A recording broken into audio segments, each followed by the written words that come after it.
Yes, sir. Here with it. Here with it. Here with it.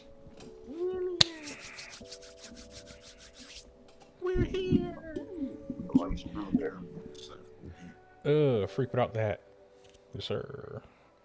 All right. Welcome, ladies and gentlemen, to episode 7 of the Hazy Flame podcast. Yes, sir. Lucky number 7. We made it. Almost 10. Sir, hey. Today with me, got a small group, the funny group of niggas. On my right or left, depending on how you look at this, I got the good sir Freak right there. Yeah. Hope everybody's had a fantastic, beautiful week so far. You know what I'm saying? Ready for a.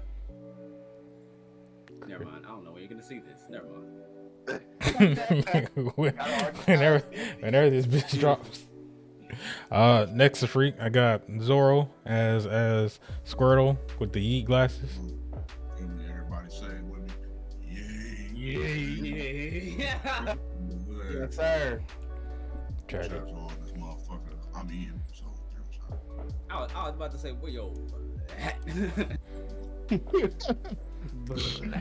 Below me, I'm pointing right there. Is a good old random hero. Yes, sir. You know, aka La Parka. Also, I'm gonna give a big shout out and condolences to the Mysterio family because we did lose a legend today. We lost Rey Mysterio Sr., and that is Rey Mysterio's junior uncle. So we lost him today. We'd like to just shout out him and his family today. You know, boy, don't scare me like that. Boy, I just said we lost Rey Mysterio. We lost Senior. We lost. Hey, hold on. I get that, but hold on. That's my complete childhood besides Undertaker. And that's my complete child. I understand that. I have to give the presidents of the one thing. When he started saying that, nigga, it sounded like he was gonna say Rey Mysterio. I was like, nigga, what the fuck? No, I've been posting this Senior day, man. I've been giving Rey Mysterio Senior the shouts out. You know, the guy who admired Rey Mysterio Junior. But no, you said it like that on purpose, though. Hey, well, he's the guy that inspired Rey Mysterio. You gotta have shock value. I understand. Said it like that on purpose. You gotta have a shock value, right? You gotta have shock value. Right. Tragic. And then next to hero, we got Billy Honcho. Yeah. You know, for the biggest bipper, I'm always bipping, forever bipping, bip till I die. You feel me? Hey, I'm on original headphones. Hey, and we'll be joined by. Dang, everything I was gonna say to say him was gonna be insulting. I was like, wow, I didn't have any way of introducing him that wasn't an insult. That's crazy. I was like, crispy. You know what? Never mind. No thanks. We'll be joined by Lando Bando pretty soon, I believe. Oh, goodness. He ain't got shit. That's crazy. I froze right there. I was like, No, not that. Not that. Not You went through the whole vault. Every possible option, like, not that one. Not that. Tragic. So, before we get into today's episode,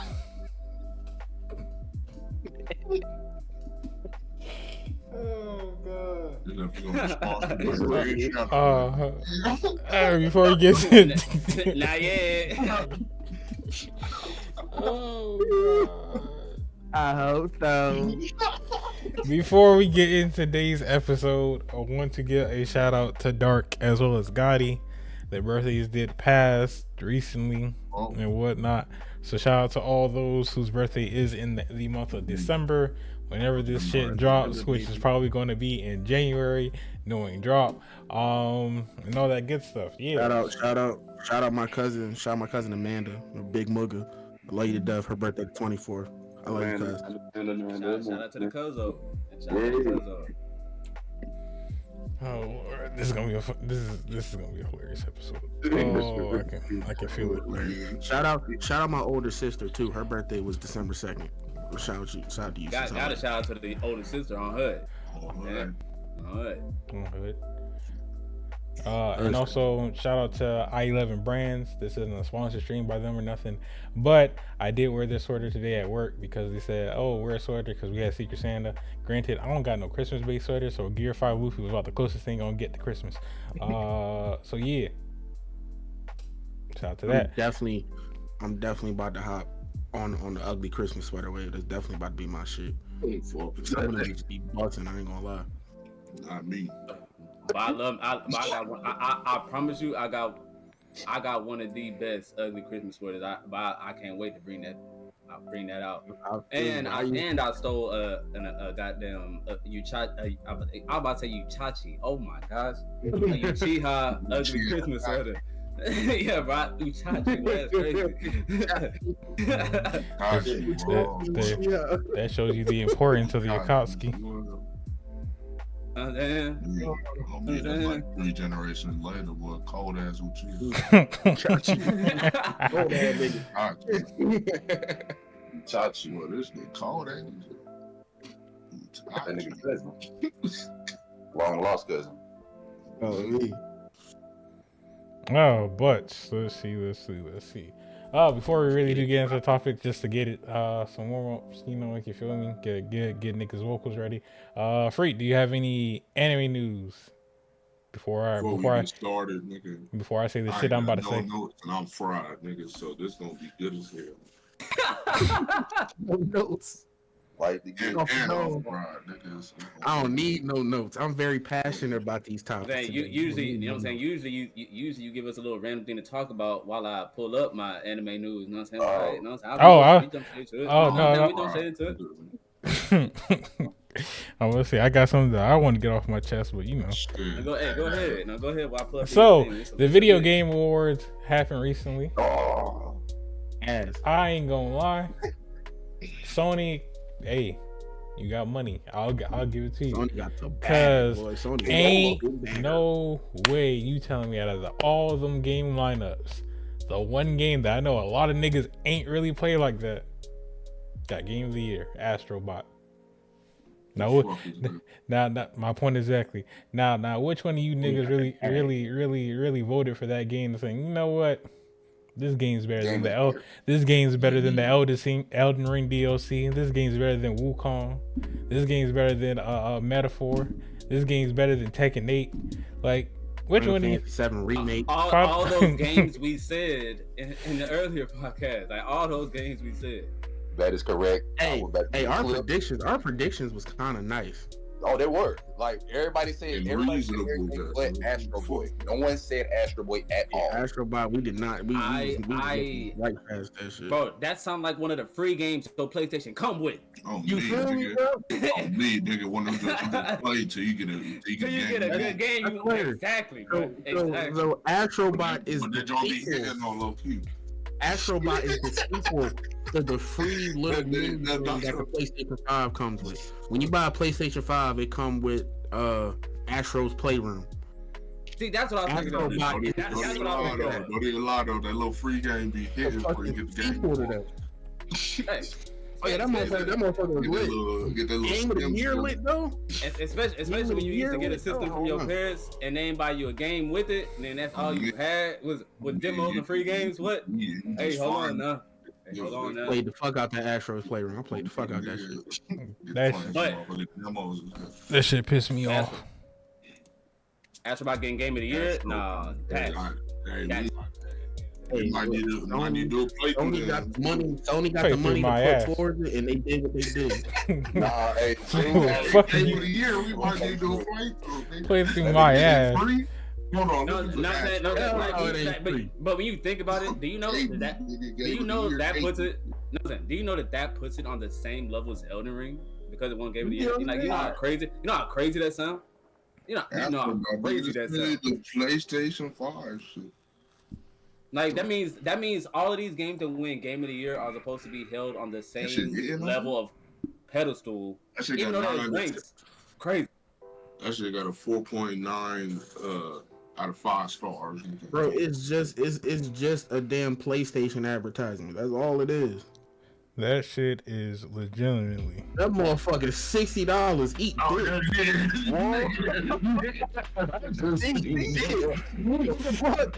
dick. 60 for that?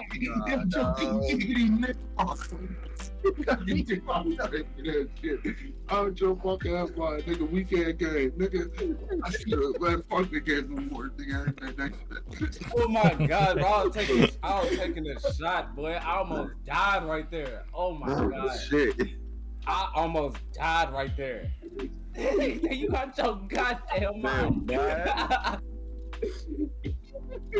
Listen, I'll scroll down as you said this shit. Nigga, Bro, y'all both realized it at the same time. I almost died right there. I almost took in that shot. Oh my god. Nah. It is crazy, bro. Hell no. Shit is crazy. The only reason that game really won is because A, Sony probably put a bat towards it, and B, because it has nothing but nostalgia in that bitch. I know that shit ain't hit like no Ghost of Tsushima or Sekiro, nigga, Oreo. That shit is literally like the Last of Us ain't hit like that. That shit is a walk through the motherfucking PlayStation. I don't, but it's not hit like that. If you watch it, it looks like. Hold on. I'm sorry, Hero. I'm so sorry. Hold on. I gotta circle back to that. Last of Us 1 is one of my favorite games of all time. So I gotta say, hold on. No. I gotta know what the fuck, like, what you got against it, like what you don't like about it. Oh no! No. You know Zoro. You know Zoro. Do you think Zoro would be the type to play that type of game? You gotta manage your resources. Trap Zoro. Manage resources. Stealth. Don't play Nothing. You gotta manage your resources and take care of a child. Trap Zoro. That nigga ain't playing it. I ain't gonna lie. That. Okay, I was doing thing where you said take care of child. It's all about escorting a preteen girl across the damn U.S. pretty much. Oh no! Practically. There are 75 different scenarios in that game where he would have let Ellie die. Ellie would have died a terrible death fucking with Trap Zoro. Gotta fight, nigga. Like I can't say you every time. Like, god damn. Hold on, hey, but don't. That's the thing you don't know. Don't kind of out-change just a little preteen. She a rough around the edges type of preteen girl. She ain't one of those like exactly. You know what I'm saying? Ellie was one of the most loved characters back then. I don't know about now, but back then she was. Oh fuck, you convinced me. I'm gonna watch shit. Sorry. Don't do that. I don't like playing those type of games, but it is a really good watch. You like watching playthrough. I played bro, that's one of the best. I like those type of. Those are games that you watch. That's literally a movie type of game. Yeah, I watch playthroughs of it. I watched the motherfucking Chris Smooth playthrough of that shit. That's how long. I watched the Chris Smooth joint. Not for 4K, it's 4K that nigga. But Chris Smooth, hey, you just I watched Chris Smooth joint. Nigga, zombie popped out the cut. Nigga said, "Oh my god." oh my god. No, all of those like both movie type of games that you kind of like. Anyone that you make the decision for, or you mostly don't play, you mostly watch them the whole time. I love those games. Until Dawn, yeah, those are all games that like I enjoyed watching, but I would never really play them. It's not really my type. So you wouldn't play Detroit or Detroit 2 then? Oh man, I tried to play that shit because it was free. I tried playing Detroit Become Human. I watched I watched it. But you also you watch Chris Smooth play it. I used to watch Chris Smooth play everything. I watched Chris Smooth play Detroit. Chris Smooth actually played the game. I tried to push it out, but I don't fuck with him. That's what be happening. Like I watched The Last of Us, and I enjoyed watching that shit so much. I'm gonna go play this joint. This shit hot. And then I tried to play it. I'm like, nah, this ain't my speed. So it's so. When I say that's easily one of the best games of all time, easy. I mean, easy. When it comes to multiplayer, story mode, It's one of the games that truly has the best of both worlds.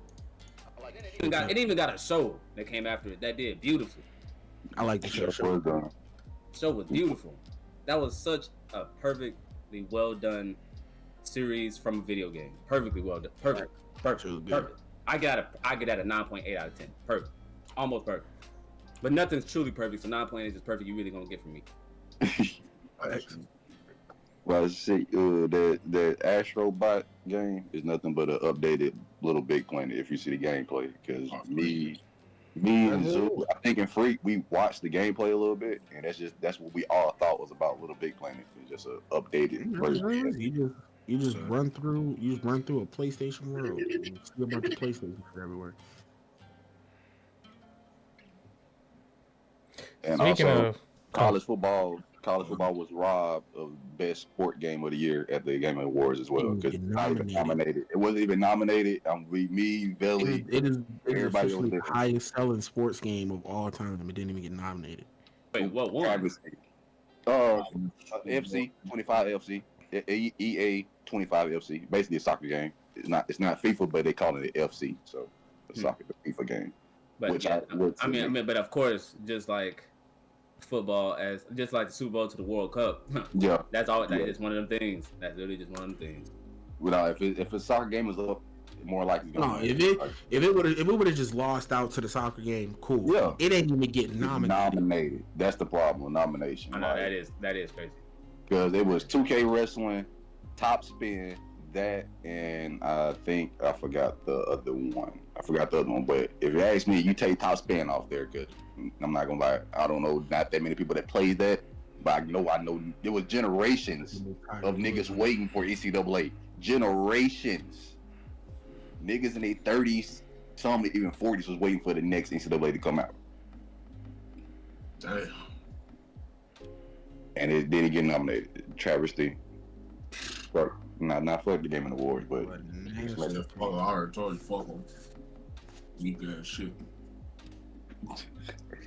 Tragic. That's if you ask me though. You feel me?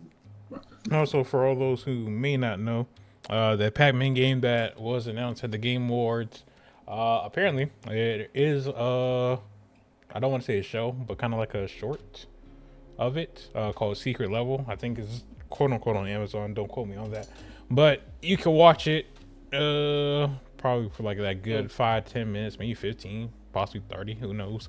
Kind of showing generally what the game is roughly going to be about and things like that. Woo up the bam. But I saw a lot of clips of it on TikTok. Kind of does sell me on the game, because it's like, oh, cool, may get it, may not, who the fuck knows. I am getting the Ninja Gaiden one though. Well, I used to go crazy in like the OG Pac-Man, but fuck that shit up. But speaking of Ninja Gaiden, I saw that on Game Pass they had all of them on there. I was thinking of going and playing them again.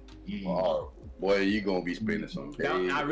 That makes me remember that was originally one of the hardest games. Like I feel like that was the original hardest game before these Souls games. Ninja Gaiden 2? Oh my nigga. I truly think Ninja Gaiden is I think that is the hardest game. I might be able to clean that series alone. With 2. I got everybody talking about these Elden Ring and From Software games. I was like, Ninja Gaiden, I feel like is one of those original type one of those games. I feel like that's actually the hardest. Preach, my brother. Preach. Ninja Gaiden, nigga, I'll clean that shit up, nigga. 30. I think I'll actually run. Play Ninja Gaiden 2, Zoro. Play Ninja Gaiden 2. That's all I gotta say. Play that shit on highest difficult. I do remember that being. I do remember one of those games. Elden Ring be boosting y'all niggas' egos. Hey, bro, free. Niggas swear they did something, bro. Have Zoro play Ninja Gaiden 2. That nigga gonna have that shit deleted off his game. What I gotta get that shit on? I'll clean that shit up. All right, niggas swear they did something. That Elden Ring shit, niggas swear they did something. Like, I ain't gonna lie, like Ninja Gaiden really is the original. Nah, I think that's truly like you get to go. That's it. It's one of the OGs of the like more modern of the consoles, my nigga. Because on 360, PlayStation, I remember. I always loved. I've been playing my games on hard difficulty for a long time. And I still kind of remember that one was kind of ridiculous. Yes, bro, absolutely. But I'm telling Zoro, go and get the second one because the second was the hardest one out of all of them in the series. So like, go and get Ninja Gaiden 2. I'm gonna see how well you gonna last. I usually restrict myself in hard games, and that one I ain't restrict. I remember Ninja Gaiden, I didn't restrict nothing. I said, well, I'm trying to actually try to beat this. This shit's tough. I was like, this shit tough. The weapons on that motherfucker. I love it, baby. Damn, that bitch on sale, nigga. But I ain't got it. Understandable. Wait. I'm about to say, I feel like that bitch came out like 20 years ago. Can that bitch really be expensive? No. I mean, I'm trying to buy these bitches on Steam. Get it on the emulator, nigga. Yeah, I was about to say. Yeah, probably could find that bitch on the emulator. Yeah, Xbox. Don't you got PS3? That bitch wasn't it on Xbox? Xbox 360. I got PS3 emulator. Oh yeah, you definitely get it. I know 2 and 3 is on there. I don't know about 1. Because I most definitely played 2 and 3 on the PlayStation 3. Mm-hmm. I played the first one and then the third one. I ain't get a chance to play the second. Cool. Nice conversation. All right, now we segue to Freak. I did all this year. Damn, 7 gigabytes. All right, let's run through it right quick. Know what I'm saying? A new anime that's gonna be 95% of it will be made by AI. It's gonna be the first truly of its kind. Pretty interested in. Let's see if if AI can truly produce all of these things so well. I want to see how it does making most of anime by itself. It's pretty interesting. And most of this is new seasons of stuff coming out.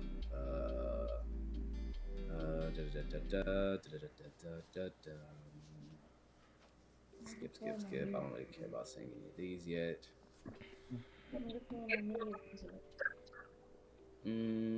This ends soon. All right, let's skip to what came out recently. IGN crowns Fairness Anime of the Year. No, you gotta give me a minute. God. Tagashi is working on the next 50, 100, 800 chapters. No.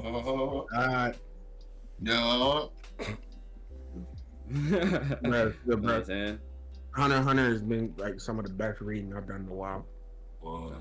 Hey, trust me, I believe it. I'll Zoro be talking. Trust me, I believe it. That's so good. You got. I've already decided. Like I'm gonna just start reading it. I already decided. Like I've been waiting a long time.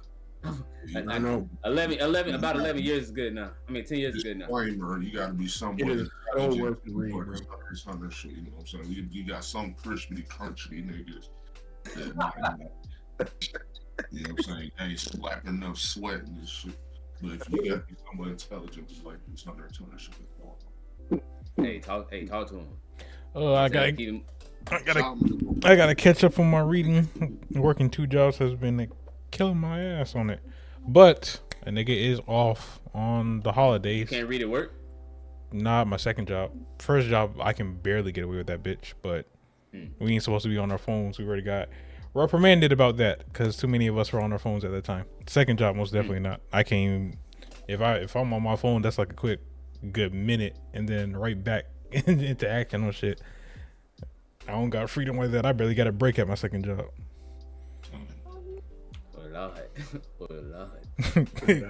Well, that's why if you niggas don't hear from me throughout most of that day, trust me, it ain't because I don't want to be on my phone. I can't be on my phone. Too much shit to do. Hey, get that bread. Hey, that's all you can say at that point. Get that goddamn bread. That's all you can say. I'm saying, keep it pushing. Hey, father of shoujo manga passes away, Makoto Takahashi. Hey, R.I.P. at the age of Rest in peace. 90. Oh Lord. Hey, he lived a good long life. Yes, sir. Yeah, let's keep it pushing. One Piece season 2 live action has finished filming, and Oda is gonna have an announcement about it on December 22nd. Interesting. The Squid Game is coming back. Oda coming out with an announcement about it. That's interesting. Yeah, damn near tomorrow. Facts. I say, hold on. I knew Oda was involved with the live action, but if he make an announcement about it, I'm kind of lit. Wow, lit. Let's see what else we got. It was a lot. It's a lot of stuff re-airing. Trying to find something for both of us to watch. Yeah, the second season's supposed to be Alabasta.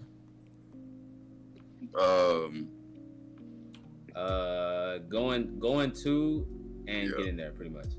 Yeah. Wonder how they gonna do Chopper. CGI like shit. No, there's some of the shit they gonna end up CGI for sure. Cause how I seen how they did season 1 and what I seen, they gonna try to CGI the necessary stuff and try to keep it as much real as possible. Hold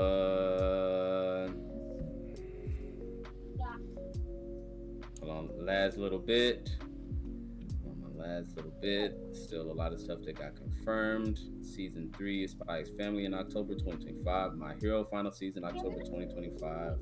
One Punch Man season 3 2025. Damn, that's gonna be a nice little season. One Punch, Spy X Family, and My Hero. I like that. Kagurabachi animated stream on Netflix. They said it wasn't possible. They said it couldn't happen. I definitely got to read it. Kagurabachi the best shit out right now too. I definitely got to go back and read it. Speaking of that, I got to read the fucking One Piece chapter. Oh myself off. Same. I heard some shit went down. Batman Ninja anime is coming to Fortnite. I don't know why. I don't know. I have that, but that's random. That's random. You saw one of my random shits that I seen earlier this week. That is true. They're gonna have an anime Batman Ninja in next year of March 21st. So be on the lookout for Batman Ninja. It's off the movie. A new anime from the creators of Fairy Tail that looks pretty much like damn near copy and paste of Fairy Tail. What, Dead Rock? Starts January 10th. For my Fairy Tail lovers, I'm still gonna try it. because I love my Fairy Tail. If it's Dead Rock, Dead Rock is I'd say Dead Rock is probably the only one that I really like because it's not the whole based off of friendship shit. It's actually like a goddamn story. But from Margia. Oh, then I don't know which one that is. So yeah, I think that was based. I think it's based off of. I don't know why I feel like I said. I think I originally saw it was based off of phone game. No, it couldn't be. It was something. I don't know where it came from. It came from something. Well, yep. Let's prepare for these copy and paste as characters, because you know. No, it literally is. I like when I say he looked like he's red hair. The main character like a red haired Natsu face. Oh, second one looks like blue hair. Lucy Gold. Like everybody looks like pretty much what we have right now. I know what you're referring to. I think that's a game that was also announced as well. Yeah. That's what I was thinking of. Yeah. I don't know if it was a mobile game or what type of game. It was some type of game. It was from the creator of Fairy Tail, but it starts in January. I'm a little interested. Yeah, I think that is. Yeah, that's about all we got. I'll pass. Well, and before you end it off, I'd like to say some news that happened probably earlier. I know we can't get around to it last time, but you know the voice actor Frankie has retired. Let's wish him with some health. You know, he's he's had to retire due to health reasons, not because of he stopped doing it, but he had to stop doing it because of health reasons. Just keep him in prayers, make sure he's okay. And his name, I might butcher his name, but I think it is Hazy Yao.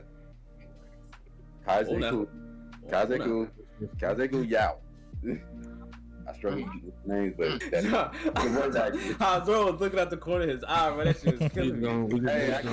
Hey, my man, respect, and we gonna keep it. It'd be the ending parts of the first name be fucking me up, but I know his last name is Yao. So let's hope that Yao, the voice actor of Frankie, is doing well and continue to well after stop voice acting Frankie. So when you hear Frankie now, maybe a new Frankie voice in the near future. I mean, Sabo's voice is new, but it's like you can tell the difference, but it's remotely close. It's pretty close. So I think they'll do the same with Frank. Yeah. Just have to get that out there. We I didn't. ain't gonna lie, the new episode, when it was the new voice actor for Sabo's first episode, I didn't notice it at first, and then he said something. I was like, oh, wait a minute now. Oh, wait a minute. Went back and watched that like 4 more times. Like, I know I'm not tripping. I had to look it up. We had to get that in there. That's only 2 other tidbits I had was the Batman Ninja. Surprised you caught that. That was the drop because he's Batman. Cool. So let's get into our topics today.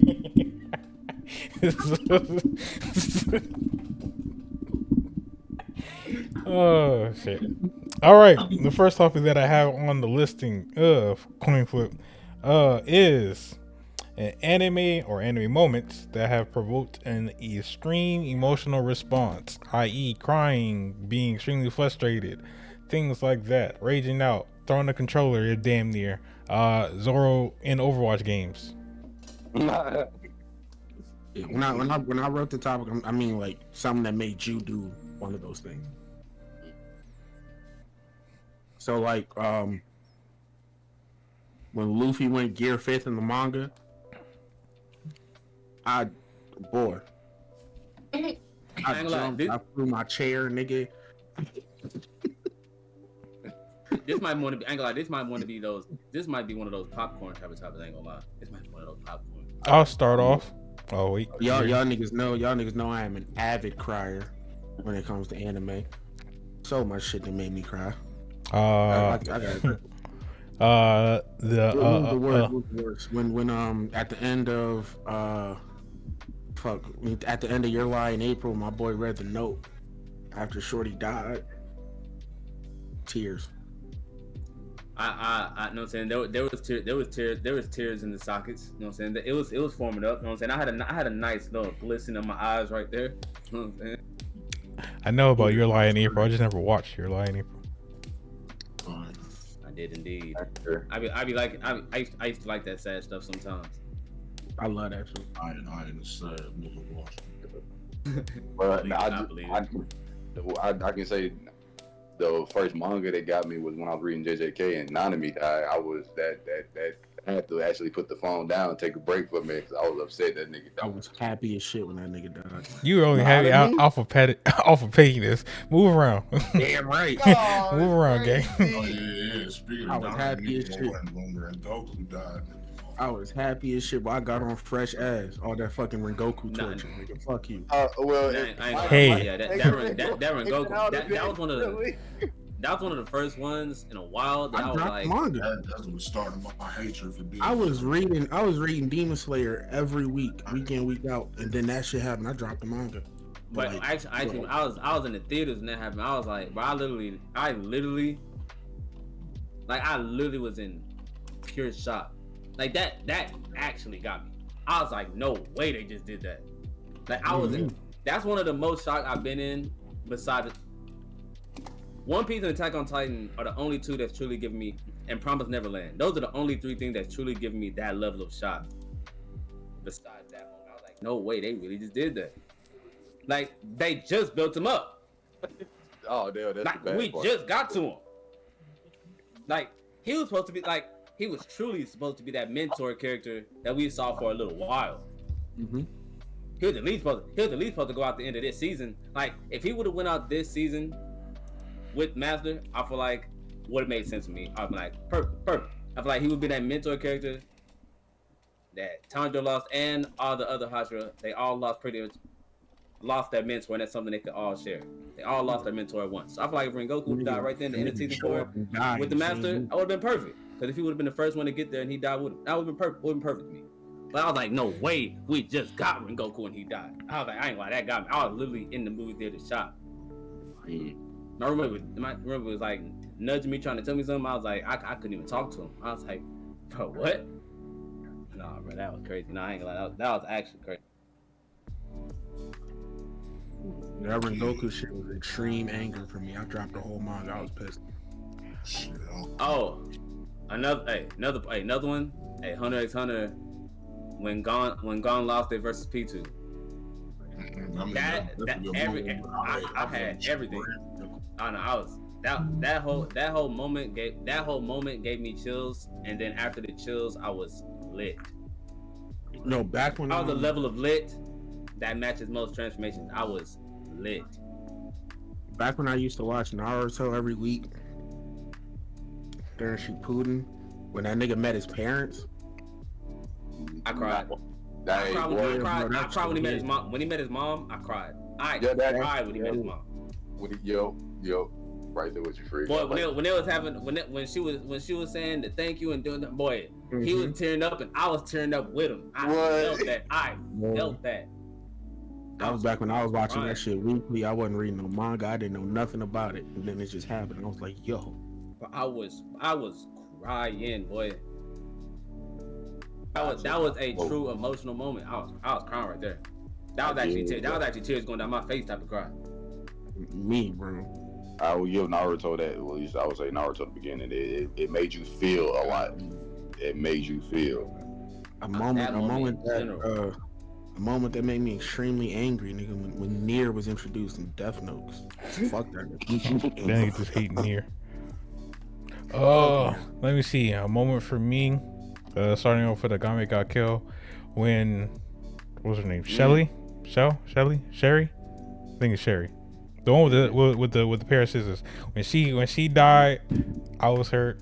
When My favorite character. When Tatsumi died, I was hurt. That shit. I ain't gonna lie. Speaking of that also was one of those extreme shock situations. I was like, no, I was like, wait, the main character? I was Main character. like, I was like, wait a minute. the I was nigga. literally like, wait a minute. The main character? I was like, wait a minute. So you're not? I was like, wait a minute. Yeah. I was like, the series ain't done yet. Excuse me. Fucking 13 episodes in, nigga, Naruto. Like the person we've been going through the whole story with, Fucking he gets knocked out like that. That was I ain't gonna lie. Yeah, good one, Frank. That one actually, that's up there for my most shock moments ever. I was like, no way, we just lost the main character before it's over. A moment that shocked me, even though I hate this anime now, but I used to like it a lot back in the day, back when I used to watch it. But Fairy Tail, when they were fighting Acnologia and they did the magical barrier and shit, and then the time skip happened, I thought them niggas was really never coming back. I thought it was a wrap for the guild. So when the time skip happened, I think them niggas showed up like 5 episodes in. I was yelling and shit. I'm like, oh. I was lit too. I was lit too because I was a huge. I thought them niggas was really gone, bro. I'm still a Fairy Tail fan, but I was a huge Fairy Tail fan at that point. When they came back, I was lit too. I thought them niggas was stuck on that damn island forever. I thought it was over for them. Another moment for me. This is when I was younger though. When Naruto cried and gave his speech to Haku and Zabuza. Well, granted, it was meaning to Zabuza because Haku already died. Nigga got packed up. But pretty much, giving his kind of like the ninja way life about how Haku was important to him and stuff like that. That hit a sensitive spot. I was like, damn, this is a 12-year-old kid like spilling his heart and soul to this grown ass man about gay. Like this nigga died for you.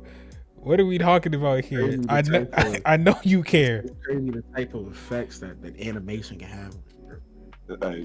Made you feel, bro. I'm trying to tell you that early Naruto had a lot of emotional pockets within that first run where they got to Shippuden.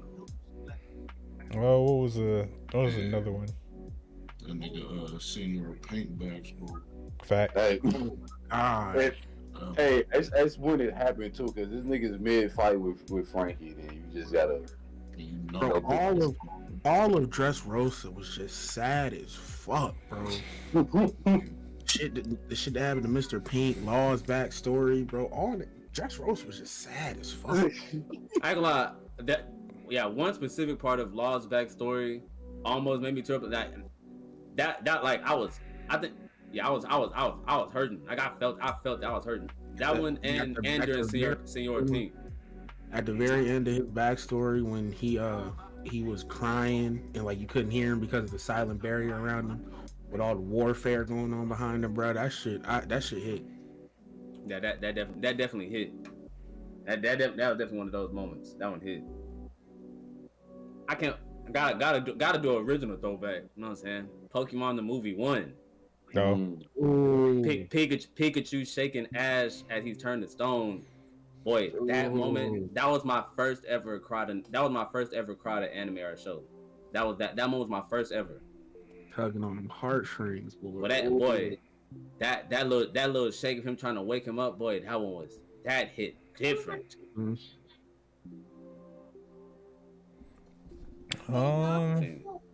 What about extreme? Let me think of extreme excitement or anger moments. Let me see. Extreme excitement. I can go to extreme excitement. Y'all know I'm a late bloomer to One Piece, so y'all had already seen some of the shit that turned me the fuck up when I was watching it. Seeing Gear 4, that shit sent me through the roof, nigga. Oh my lord, hold on, my fault, nigga. Mute a little, hold on. That shit sent me through the roof when I saw Gear 4, nigga. Hold on, mute and repeat yourself, nigga. This ain't no.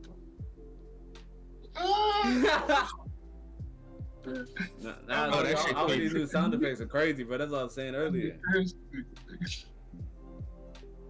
It's another hype moment, bro. Every damn game in Haikyuu, bro. Every fucking Haikyuu match I got lit. Every fucking fight in the Fate series.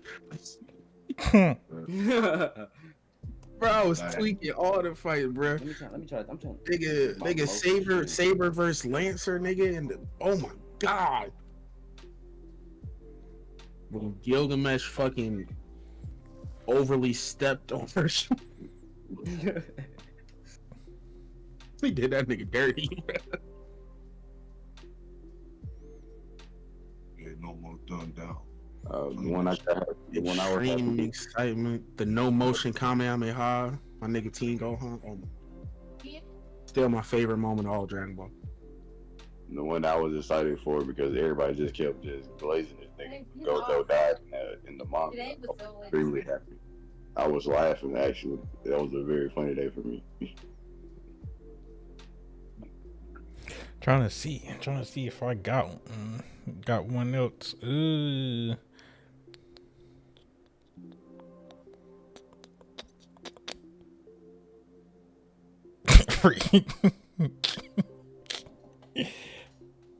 I think I'm more extreme anger when Yugi bitch ass let that nigga throw his cards in the fucking water.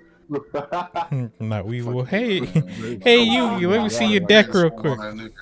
Ooh, my nigga Joey was ready too. Ready to jump in off the back. Nigga Joey said, "Man, I'll go get the cards and I slide this nigga. Hold on." He said, Yugi, let me see your deck real quick.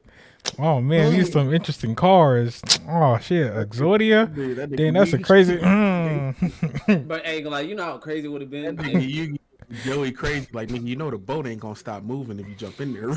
Man, fuck all that. It would have been crazy if Yami Yugi would have came out and started working that nigga weed with shit. But that nigga just came out and haymaker that nigga. I would have cried, boy. Oh me. Hold on. Let me think of an extreme moment. Actually, Attack on Titan has a lot of my extreme moments. That's what I was thinking of. Who was it? I told him Reiner. Yeah, I was about to say that one might be how nonchalant they threw that in there, and in the moment of them transforming. Nah, I'm definitely putting that. The song drop. That's one of my favorite songs. I think it's one of my favorite epic song drops in anime. That moment right there. That song was crazy. I would say what caught me off guard initially was when Gabby shot. Oh my god! Yeah, Sasha, my potato girl. That shit caught me all types of off guard. I was hurt. I hated that bitch. I was hurt. I was like, out of all people, I hated the fuck out Gabby. Y'all heard the Gabby rants. I hated the fuck out that bitch. Oh no, actually another extreme moment. Armin dying. Another extreme moment. That moment, yeah. They was trying to decide who should live. That's top 3. That's top 2. That's top 2 most shocking moments of that show. There's also one of the most exciting moments in there, bro. This nigga Levi sliding on the beast type. That's it. Oh my God. That episode might be my top 3 favorite episodes of all time. It's up there. It's up there. I know for sure it's up there. I know it's for sure top 5. I think it might even be top 3. That shit was crazy. That episode was amazing. It was literally a roller coaster. From Erwin's charge to Levi sneaking through the smoke to cut, bro, that whole moment, bro, all of that. Then going back over to Eren and Armin. Yeah, that whole episode was top tier. I currently am. The ending of Eren walking up to Armin holding a dragon bird. Oh man, that whole episode. Top 3. It might be top 3. That shit was amazing. Oh, okay. No problem. I'm gonna talk about golden episodes. Stay tuned for the only crossover D&D you'll ever need to see in your motherfucking life. Oh, that's all I got to say. All right. Tragic. Matter of fact, I'm gonna keep on. Nigga, it's gonna be One Piece. Nigga, it's probably gonna be My Hero. Nigga, it's probably gonna be Hunter x Hunter. It's gonna be JJK. It's gonna be Berserk. It's gonna what the fuck else we did? Hunter x Hunter Part 2. Nigga, it's gonna be Naruto. It's gonna be lit.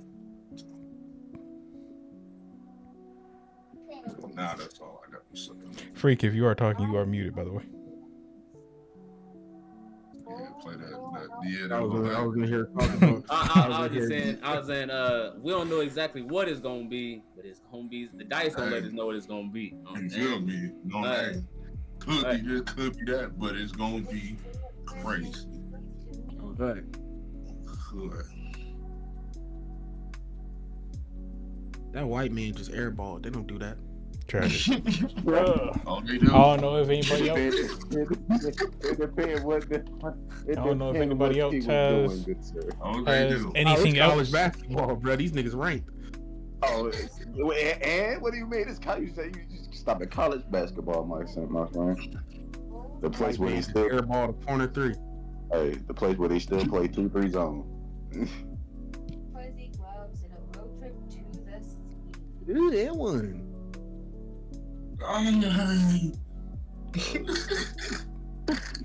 So are we?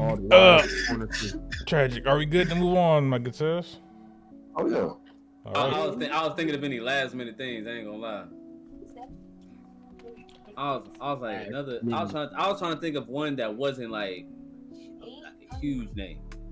Guaranteed to be in this motherfucking shit. You and these are not because the motherfucking under the radar shit. But other than that, please random. Because you know, pocket dimension got to be used, so if you go using that, got to be in that moment. But besides that, so you got 2 guaranteed niggas in it. Tragic. Next topic: the best anime arc or arcs. Depending on if there's more than one. Well, shit. Soul Society. I got a few. Arc is gonna come up. Dark Tornado is gonna come up, and these lobby always gonna come up. I ain't gonna lie. Yeah, that's 2 on my list that I wasn't gonna say, but I had to write down. Those are like automatic. I tried to avoid the automatics though. Chimera and Art gonna come up, but I'm a York New City type. God damn, we too similar, boy. Because I ain't gonna lie. I got York New City on this list, and I got honorable mention Chimera Ant. I'm trying to think of some other shit. Shibuya was a good arc for JJK. I got that on mine too. You know what I'm saying? I would say I will go with the color games for me because I like the fight. But why would we say these arcs though? You know what I'm saying? Well, what is actually so good about these arcs? I can explain my Shibuya arc. So Shibuya, which I feel is at least one of the best arcs for JJK. Simply because My Villain Academia. Also true.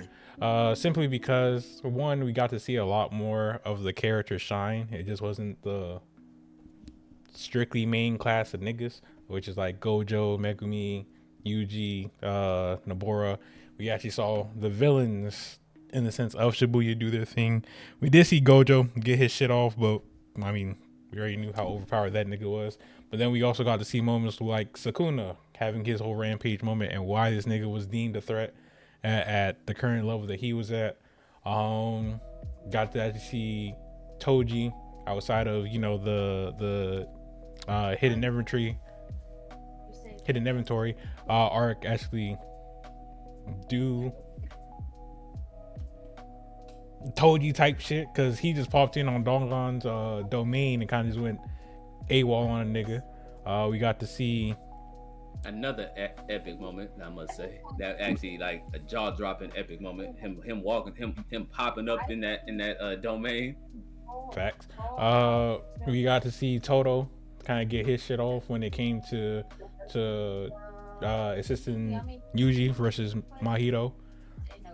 And granted, the last time we saw Toto fight was against Hanami, but we actually get to see this nigga actually get into like a full-on bag against someone who basically one-shot a lot of niggas. So Jogo almost legitimately just fuck up a city with a giant meteor, because the last time we saw this nigga fought, it was against Gojo, and he lost. And it's not like we can consider the nigga weak. He is technically one of the strongest special grades that were out there. He just went against stronger niggas. Saw Chozo and then Yuji actually do like hand-to-hand combat, which I think was a reference to IP Man, if I'm not if I'm not mistaken.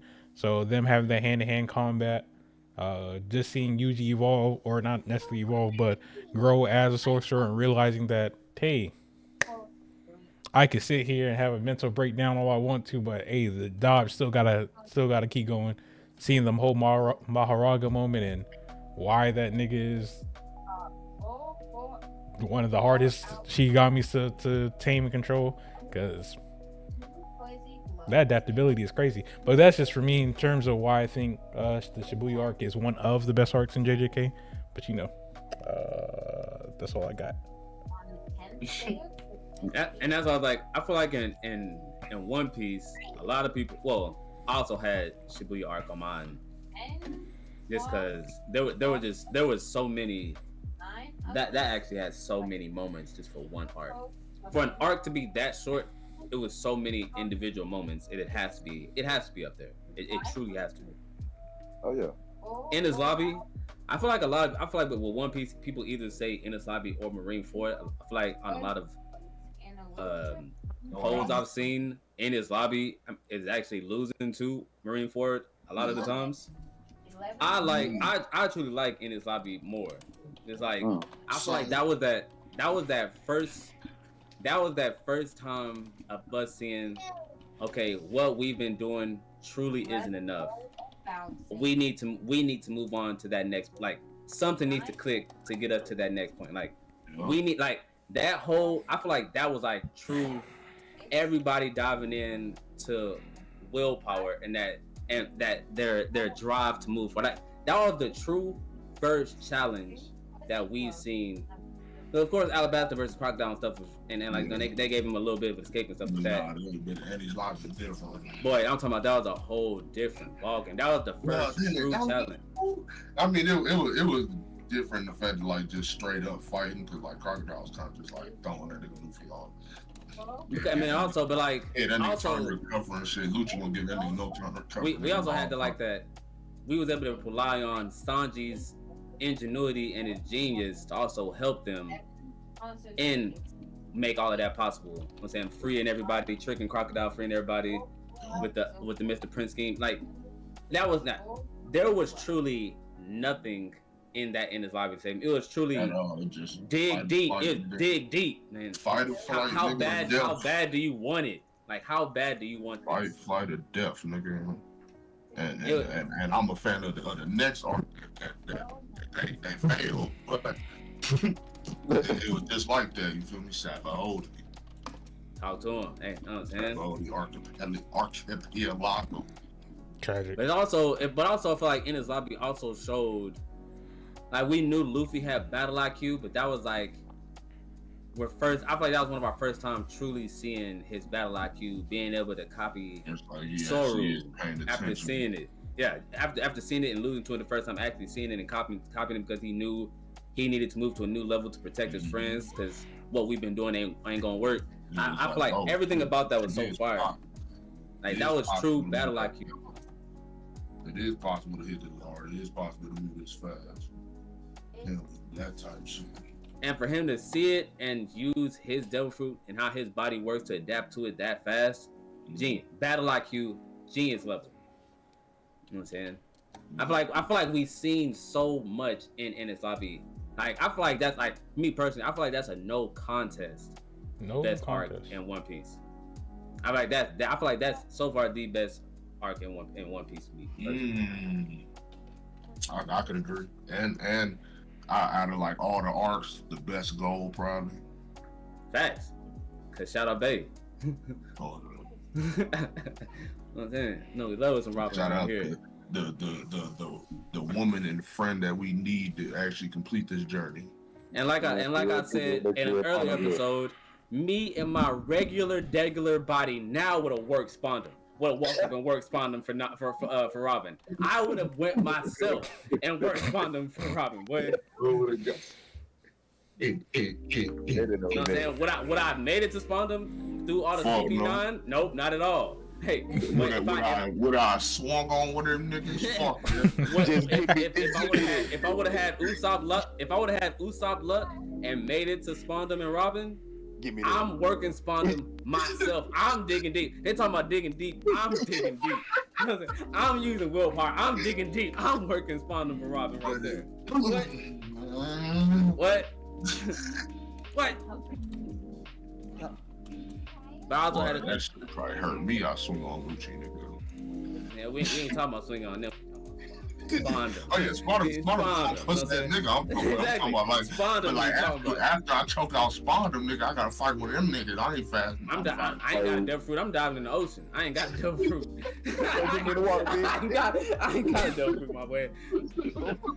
Don't fight in the water. Man, I'm swimming around to one of them rocks on the outside. You know what I'm saying? Let me just hold on to this for a little bit. Somebody's gonna flow by. Where you fight this nigga? He fight this nigga in the fucking East Blue. You fight this nigga in his lobby. You hopping in his lobby, you dead, nigga. Hey, I'll take my chances. I'll take my chances in the water, grabbing onto one of the pillars. Ain't no water, nigga. You just fall forever in his lobby. The hole. No. I'm talking about over the wait. I'm talking about over the bridge. Wait, I'm talking about we got to the bridge of hesitation where they were at, where Spawn and Robin was at. We there, and I jumped into that water after I choked him out. You know what I'm saying? We got to that point. I jumped into that water. You know what I'm saying? We hit that water. Oh my god. He's room for you in the You jump in the part where all the water dragging into the hole, nigga. Hey, all I gotta do is grab onto some pillar or something. I gotta grab onto something. I want you to look at this picture at his lobby. Nigga, tell me you ain't dead. Hey, it depends on where I jump into the water from. You know what I'm saying? I feel like where do I jump into the water? I can still grab onto the pillar. Ain't no saying I can't grab onto the pillar that's right there if I land close enough. You know what I'm saying? What pillar? The main huge pillar's holding it up. Hold on. I need you to look at the bridge of hesitation. The bridge of hesitation area. Black ass anyway. Yeah. I'm gonna not agree with your friends, but I'm gonna agree with what Zoro said. I like the Sophia arc, but I also like the Color Gang arc. That's a good arc. The JK as well. I'm not gonna lie to you. That's one of the rare. That's when you last see. The anime didn't make it seem like that. Okay, the same way that the Sunny was able to sail up and pick them up. I'm talking about that area of the water. That part of the water. It's like in here, I think. No, they was fighting at the bridge on the side. He literally picked them up on the side. Literally picked them up on the side. They was on the bridge. And they jumped off to the side. hey, that's what I'm saying. Anyway, Hey, we getting lost in it. You know what I'm saying? It's One Piece. It's easy. But keep it going. You know what I'm saying? Just throw another one out there. I'm gonna talk about my favorite art, or one of my favorite animated art from one of my favorite series, the Inner High Tournament in Haikyuu. That shit. So basically, the tournament is literally just everybody facing their adversities, all in the span of one thing. Like, Hinata isn't good against good blockers, so they gotta play the best blockers in the country, and you gotta learn how to get over that. And it's just so much trial and error. Like, these niggas ain't getting no sleep, practicing all night, every night. A whole lot of character building, even for the players that are on the bench. They all had big moments in the art. The shit was fire. Shout out to the role play. What was that? That is one that I said I wasn't really gonna watch any sports anime, but I was like, I've seen enough that that's one I need to watch. What kind of sports anime is Haikyuu, bro? It ain't even about the sports, bro. It's about the story. The story and the characters are amazing. Yeah, I heard it's as good as it holds its own as a slice of life anime more than just a sports anime. It's just volleyball on top of that. Okay, good. With the action. The fucking shit keeping it sports, nigga. The tournament in Koriko, no basket. Before you when all the niggas had to play against each other, my nigga Amine, aka Allen Iverson, you feel me, aka Steph Curry the third, you feel me? Tragic. That nigga was going dumb on niggas, bro. That shit was fire. Niggas got some legendary one-on-ones. Niggas was getting cooked. Niggas couldn't fuck with Amine. Niggas was getting torched. Kyrie Crawford. Oh, me, niggas getting torched. How you spell that Haikyuu anime? Because I'm not gonna lie to you. HAIKYUU. Right. Hey, just to throw in another one, because Brother Honcho threw My Hero out there, and I had one on my list. The Paranormal Liberation Front War, My Hero, is one of my personal best anime arcs. Especially if you include My Villain Academia into that. If you throw that as part of the war, I feel like it's an easy one of the best anime arcs. Especially shonen anime arcs. You know what I'm saying? Not only did we get one of the most intense wars we've seen in recent, you know what I'm saying? I feel like recent anime, one of the most intense wars, one that started immediately. Like normally in wars for anime, there's a big build up. No, from episode 1 of the new season, they was all with it. They was all in it from the first start of episode 1. Because like historically speaking, with me and shonen, I usually like the villains more than I like the heroes anyway. So for me to finally get a shonen that dives into the characters that I actually care about. That's why I said. That's why I said. I said the Paranormal Liberation Front War, but especially if you include the My Villain Academia, when showing them powering up for the ones that, like, if you include that with the war, it's easily one of the best anime arcs. Seeing the results of the villains training, seeing their evolved quirks in the war during the war. I mean, right before the war and during the war, seeing what the heroes thought they had planned out and what they thought they was ready for, when push came to shove, they truly weren't ready. Nope. Like one of the first times we've seen in anime in a while, villains actually win. Like that was I have to give season 5 to season 6 one of the best arcs in anime. I have to give it to it. Shout out My Hero, one of the best new gen anime, top 2. I talk about manga art. Well, I mean, hey, that's all. Talk to him. I mean, Promised Neverland is animated, but they didn't animate the best arc in Promised Neverland. They robbed the fuck out y'all anime watchers, bro. That's why I didn't even watch season 2. I literally decided from there I was just gonna read it. I didn't even watch it. I didn't even watch season 2. I wasn't even gonna look at that nonsense. What I've heard. Sakamoto Days anime is coming soon. That is coming next year, January 11th.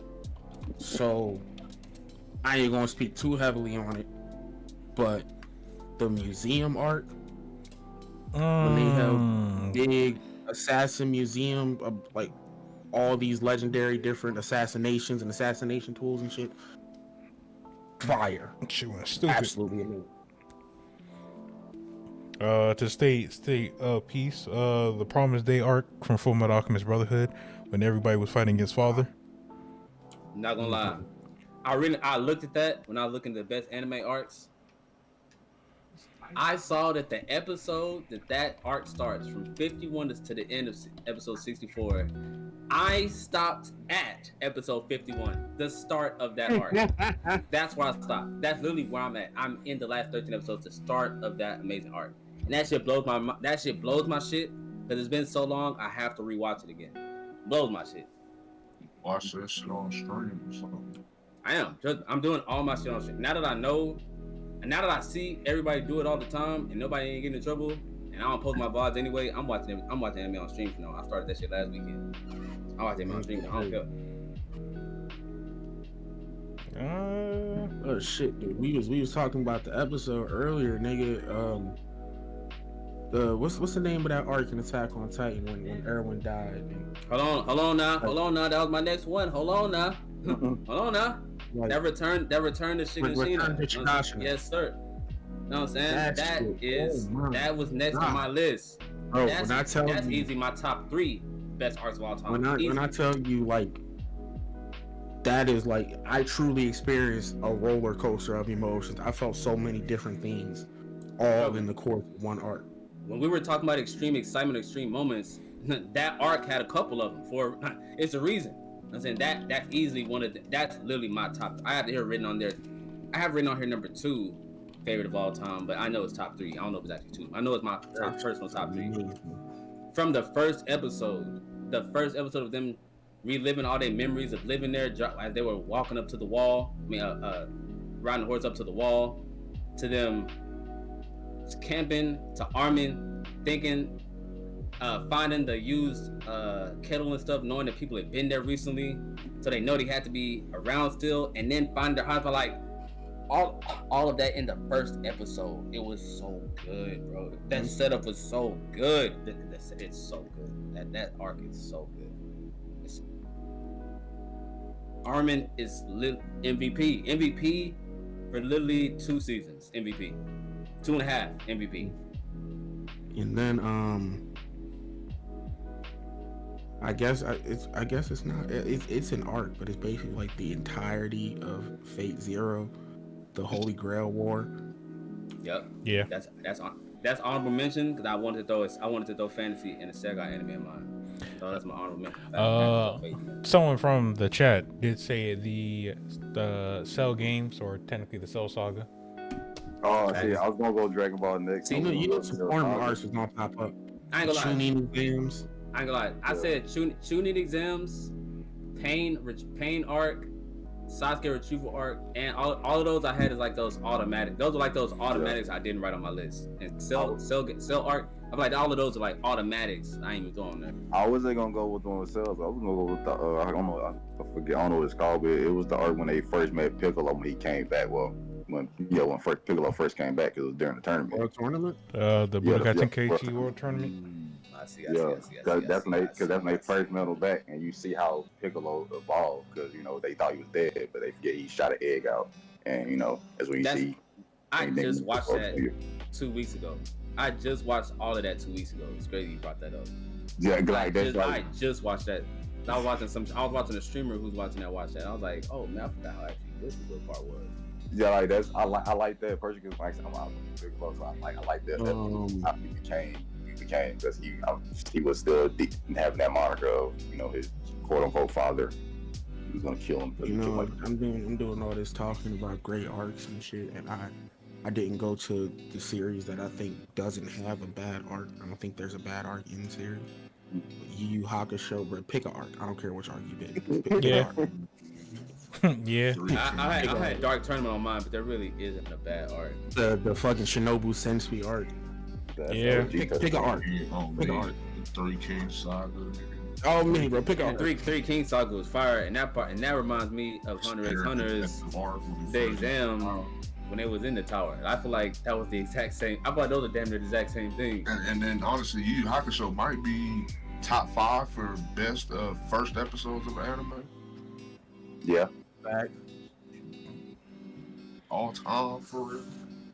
That episode is the reason you watch Yu Yu Hakusho. Don't even lie. It's a great. It gets you in there right there. Like, Bad arc don't exist in Yu Yu Hakusho. That gotta be something we talk about too. We gotta talk about best first episode. Now he brought that up, because I just thought of 2 more in my head, and I was like, yeah, Best first episode really episode. did have a. If One Piece's first episode was the first chapter of the actual manga, that'd be up there too. It was fucking cold. Best first that's why episode. it's so weird. First episode was supposed to be the fucking Detective. Luffy flashback with Shanks, nigga. That was supposed to be episode 1. That was chapter. I'm gonna pull some grails out on that because niggas don't want to talk about the first episode of Yu-Gi-Oh. Well, They don't want to talk about that. One Piece has the weirdest first episode ever, though. You're right, because going up to the Kobe is so fucking weird. That first Beyblade episode. Oh my god, the first Beyblade episode, nigga. That's that motherfucker real. My nigga ran from a mile away and let that bitch rip. Oh, man. We'll save all these first episodes for when we get to the first episodes. Shit, one of my first episodes, the first episode that I recently just watched, like a couple weeks ago. I can't wait. Let's see.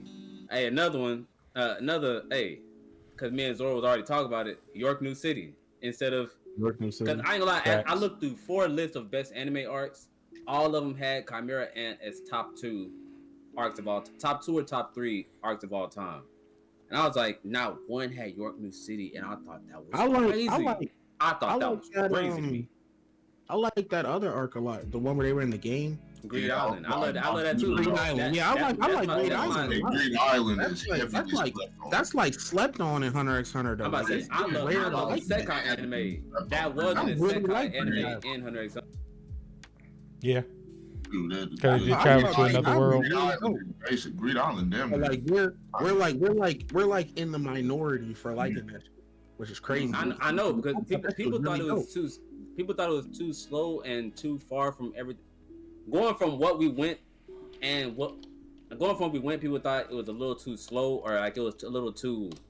I'm not gonna say fun, but like wasn't enough niggas slapping sweat. Yeah, Exactly, I wasn't too like serious. Kane. That wasn't serious enough for people. I was like, bro, that arc was great to me. I used to really like Sword Art Online. My favorite part of Sword Art Online was that part where them motherfuckers had stopped fighting and they was raising the little AI girl together. That was one of my favorite parts of that whole series. And you're a very small minority of that. People thought that ruined Sword Art, and I was like, y'all crazy. Nah. That gave What? Yeah, that was a slice of life element part of it. This long, and then they gave us the payoff. What killed me with Sword Art Online, at least the first season, was when they got to the grown man capturing a goddamn 15-year-old and trying to be on bullshit. The entire second half of the first series ruined the entirety of it for me. And I was like, all right, y'all got it. y'all got it, gang. Because Because the first half of Sword Art Online, the first half of the original Sword Art Online is amazing. That shit was top tier. It's them in the story, and then after he fought with like the leader of that guild that Asuna was part of, then they started raising the little girl together in the house, and then after that I think is when it went to the elf stuff. After that they continued on, they made it to the top floor of the game. He beat the developer, and then they got out the game, and then he lived his life in the real world for a little bit, and then found Asuna in the hospital being watched by the creepy ass nigga who ended up making a new game. Yep. That was the fairy game that his stepsister was playing. Yep. Yes. Yep. Shit was crazy. I thought that was the second part of the first season because it was 25 episodes. I was like, because I know the second season was the Gun Gale game, so I was like, wait, but that was like the last like 7-8 episodes I think that first one. That's the back end of the first season is that Alpha Online shit. I don't know if anybody got anything else. Hey, I'm gonna throw another one. I'm gonna throw two more. Actually, I got two more. You know what I'm saying? I got two in this motherfucker. We're gonna throw the Grand Magic Games from Fairy Tail. One of my favorite, one of my best anime arcs. Before I stopped watching Fairy Tail, boy, I feel like in anime, when it comes to like not just like a tournament, instead of just doing a tournament, when it comes to like truly seeing like breaking down people's skill in different situations, I feel like the Grand Magic Games did that the best in a tournament setting. Early Fairy Tail was so good. So good, bro. The one arc when Gray fought the other ice user, that was amazing. Yep. When they went to that island and they had to fight Acnologia and all that shit on that island. Crazy. And the shit with Jalal and all that, amazing. The shit with his master and that demon, fuck with that too. Amazing. Early on Fairy Tail, that shit was amazing. Grand Magic Games, I feel like that truly did. Instead of just having everybody fighting the tournament style, actually having to participate in games for points and stuff that actually showed their diversity and skills and thinking. I'm like, they did the tournament art between different guilds perfectly with that Grand Magic. I feel like that was such a good way of keeping it fun. They had to do that because like the fucking gap between the Fairy Tail Guild and everybody else. Exactly. So they had to switch it up, and they did it perfectly. And they did it with them, cause like everybody had been trained those whole 7 years. They had I think they had like a couple weeks to train for the Grand Magic Games or something. Mm-hmm. After they had came back from that time for 7 years, everybody been trained all that time, and they got so cold in them little few weeks before the Grand. Oh man, that whole Grand Magic Games, the end of the part 1 of Fairy Tail, episode 1. I think it ended at 177. And hey. That was one of the perfect tournament type of settings game wise. And my last one I'm gonna throw in there. I gotta throw, because I have to always throw Tokyo Ghoul in here. Whether it's the mangas, whether it's the anime, where after he realizes his Ghoul self, he goes and joins Aogiri Tree to get strong and protect Anteku, all of his friends and the people where he worked. And in the manga, where instead of joining the evil organization, he starts his own group to keep tabs on everything and get his own job done. I feel like that arc is one of my favorite arcs in anime as well. Both. I like the anime and I like the manga. I like both. Another one, because it's technically an anime, fight me about it. Avatar: The Last Airbender, the part when that nigga Aang infiltrated the Fire Nation. That arc was fire. I ain't gonna lie, that was actually cold. That's actually pretty cool. That nigga grew his hair out and infiltrated the Fire Nation with learning firemen and this shit. That shit was fire. Nah, that's actually top. That might be my favorite. That might be. Besides Ba Sing Se, that's the only thing that could really compares with that arc to me. But I love Ba Sing Se. Everything about Ba. I watched that the most on TV and everything. I love that arc. But that last season when that was cold. That shit was fire. That was cold for real. Fun fact. During that segment or technically that season, Tinashe had played the girl when Aang went to school, and he stole old buddy's girlfriend real quick. Tinashe actually voice acted her. Doing the dancing shit. Yeah. Tinashe actually voice acted her. Oh, I don't think a lot of people knew that. But that shit was so good. Though. I actually didn't know that. Art was amazing. Shit, even before that, nigga, Ba Sing Se with King Boomy. That's what I'm saying. Ba Sing Se is my normal best arc in Avatar, but that last one he invented was the fucking library. The library with the owl spirit. Oh, in the desert. Yep. The entirety of them trying to get Appa back. So much good shit in Avatar. Niggas need to, oh my god, Avatar is amazing. It is. Oh, my last one is just a fun one. That's the arc when Goku has to beat death in various games and Dragon Ball Z, the OG one. That's always gonna touch my heart. Wait, we have to beat death. Yes, like if you go back and watch like Dragon Ball, Goku dies, he has to literally beat death. Dragon Ball or Dragon Ball Z? You just said Dragon Ball. Ball. Original Dragon Ball. OG. Because I went back and did a whole like rewatch of the whole thing, and I went back and watched Dragon Ball. Dragon Ball, even though it's to me, I like it, so the anime doesn't fuck with me. So it has definitely aged. Yeah, it has, but it don't fuck with me that much. So it's like, all right, it's tolerable for me to watch. So there's a lot of good stuff in there for me. Like I said, that's why I like Goku. I watched it like 4 years ago. I think it's decent. Yeah, I would have said Whole Cake Island. My nigga Cracker would have got his shit off a little more for real, but he didn't. You think like put them out? You feel me? Like my nigga Cracker would have landed some Crash Pretzels. I would have said Whole Cake Island. Not gonna lie, if you take out a lot of the musical element from Whole Cake Island, if you take out a lot of the unserious moments and replace those unserious moments with a little bit more of other moments, I'll put Whole Cake Island up there for real.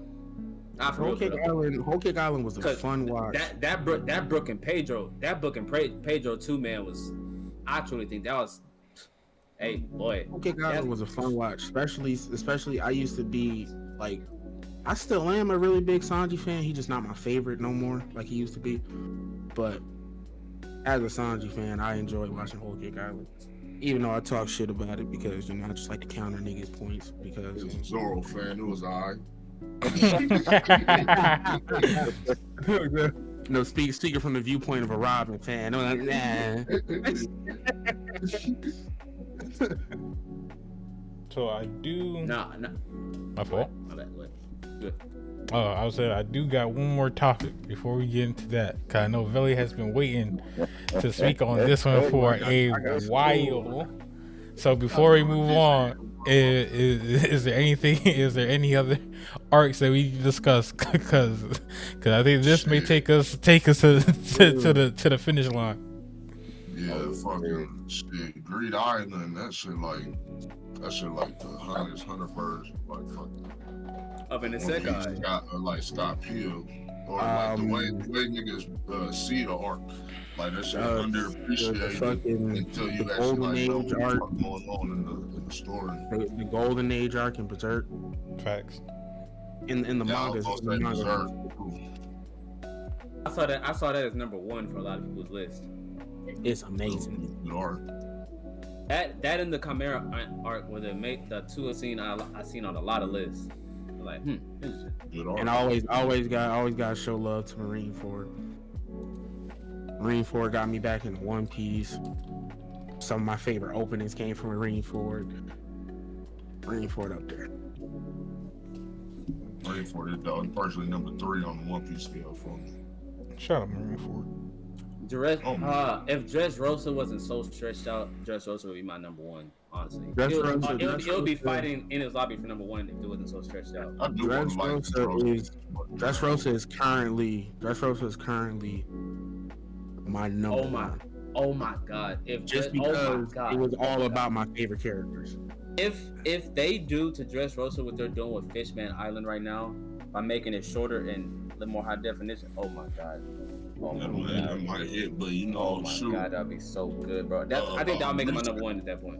This current arc in the manga got a heavy chance of taking that number 1 spot. Speaking of that, shoot, I know it's gonna take mine. Anime yet, but shit, Egghead low key competing for top 5. Egghead was amazing. Egghead was fucking. Oh, Egghead, from what I'm seeing already, even though I'm already spoiled a lot in Egghead, but Egghead is already, from what I know, gonna be top 5 for me. I know it's gonna be top 5. How high in the top 5 is it gonna be? When we get towards the end of it in the anime, and some of these messages get out there, oh my god, this shit gonna shake the nut. Facts. I've already spoiled myself on something, so I know some of this shit already. But all right, hey, just know that Egghead is already in my 5 just from what I've spoiled on myself. Oh, it's for sure in my 5. It's fighting for that top spot. It was amazing. I very much appreciate the outfits too. This one goes out to you. I very much appreciate the outfits. This one goes out to you, Freak. Someone in the chat says, I just want to know how many sword fights do you got with that blade. Don't play with him. You test. You see, it's a black blade.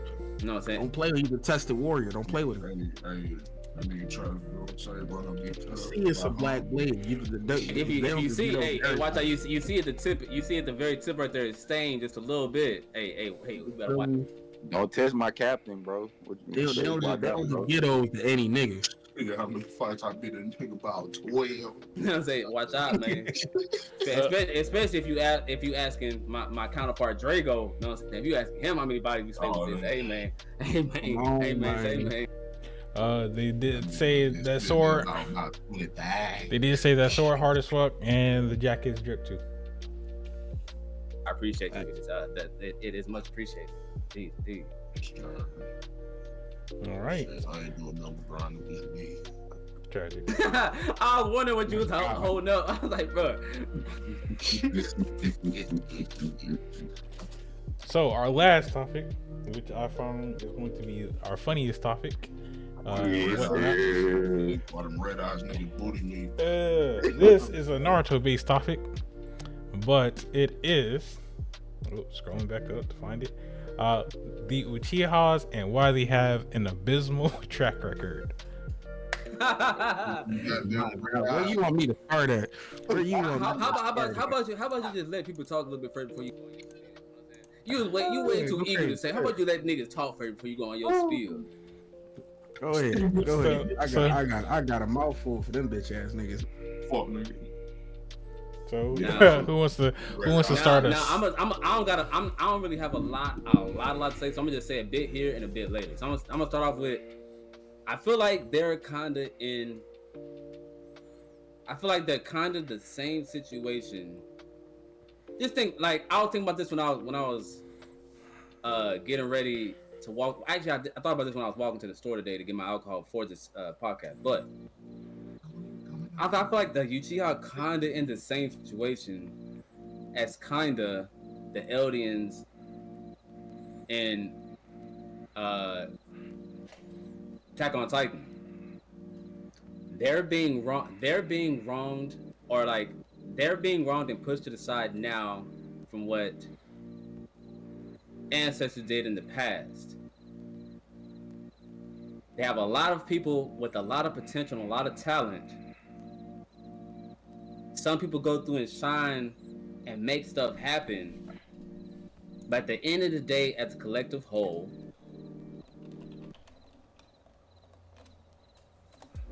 I feel like what could have been hasn't been happening. I feel like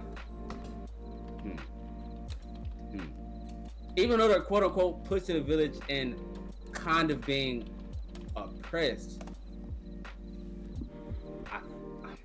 I don't know what. You know what? Come back to me. I have a point that I'm right there. I'm painting the picture. I see it. I see the comparison between that and Attack on Titan with the aliens. I see the I see the point that I'm making. I can't finish what I want to say yet. I'm coming. So I'll tragic. So I'll say a little bit, and then I guess Sora will take it off. So as far as the Uchihas goes, I feel we have not seen quite enough from each perspective that gives them their respect. Hear me out. The only time we really see Uchihas get shit done is by three main niggas, being Sasuke, Madara, and Itachi. We have seen the whole clan do something when it came to the Senjus versus the Uchihas. Cool. But oh yeah, Obito, my fault.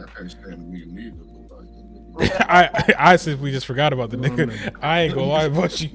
I don't like the nigga, but you know what I'm saying, objectively, but objectively he a demon. But in terms of how they all perform and what they all did, it was very lackluster for a group known to be second rating under the Senjus in the sense. Rivals to the Senju. Yeah, so it's like you would expect a lot more from these niggas in terms of what they're capable of doing, how they're able to hold themselves in situations, you know, fighting abilities, especially having one of the strongest eyes, quote unquote, that really the only way to unlock is just being an emotional ass nigga.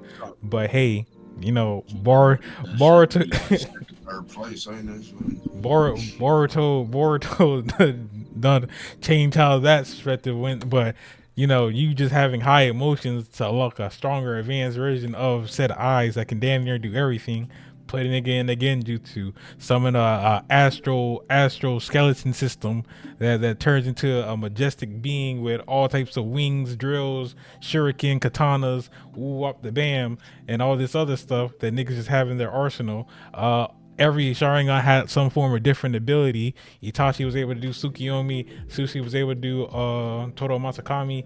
Sasuke teleporting. Madara making the limbo clones. I mean, these are all broken abilities. Let's really talk about it here. But it's very lackluster. Obito with Kamui and stuff like this. Like these hacks that they have legit break all terms of why are you niggas why aren't you niggas strong? I'm about to overly cook these niggas. I'm about to souffle, baste, all that shit. I'm about to overly cook. So it's put on the low heat. So it's like they have these. Realize Itachi was the only one who had two of the most broken weapons for his Susanoo, the Yatamir and the Tosca blade.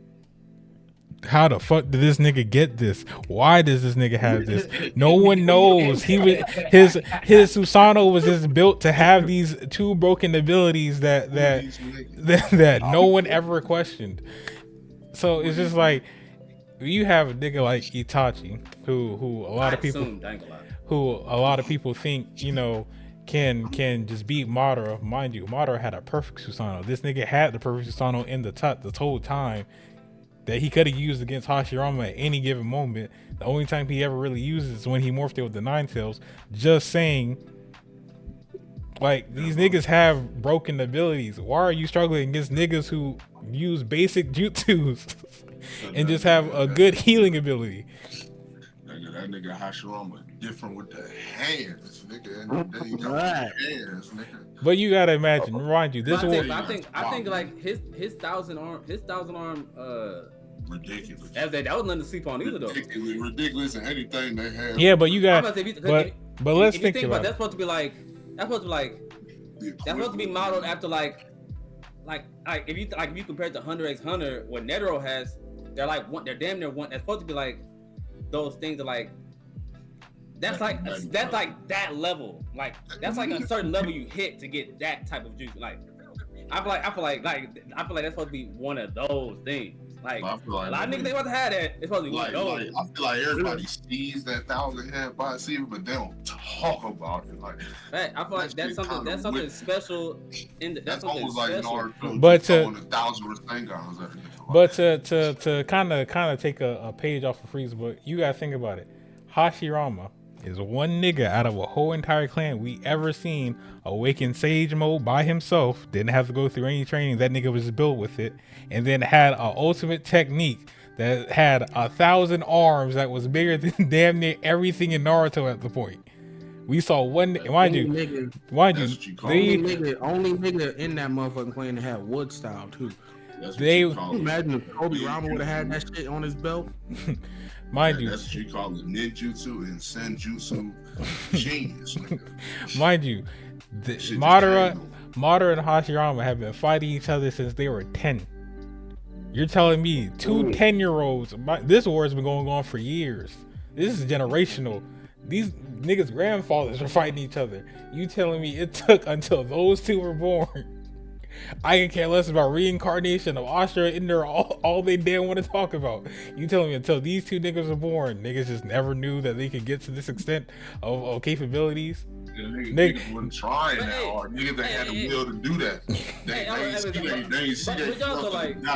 nigga and some shit happened to their eyes. Nigga, but we also gotta assume like not all people are born alike.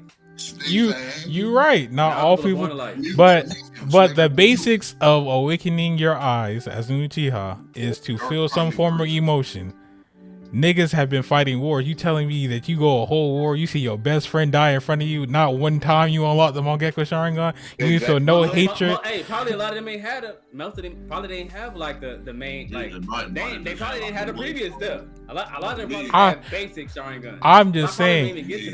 I'm just saying. Sarada was 13 and was. That don't make no sense either. These niggas was born into war. They've been fighting since they were children. They should have that shit. Sarada was 13, was super happy to see her father, and unlocked the level 3 Sharingan. I don't know. I'm just saying. End of the day, Kishimoto. Hey, how they playing anime? You know, genes a lot of times can play an important factor.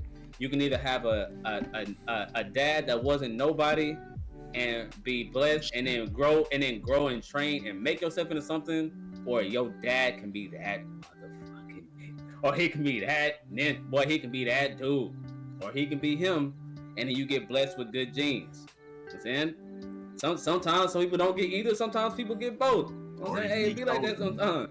Okay, well let's take Sasuke's awakening for a moment. Sasuke was like 7 when he first unlocked the Sharingan, and the only way he got it was through a traumatic moment of being hit with a Tsukiyomi. I will play devil's advocate here.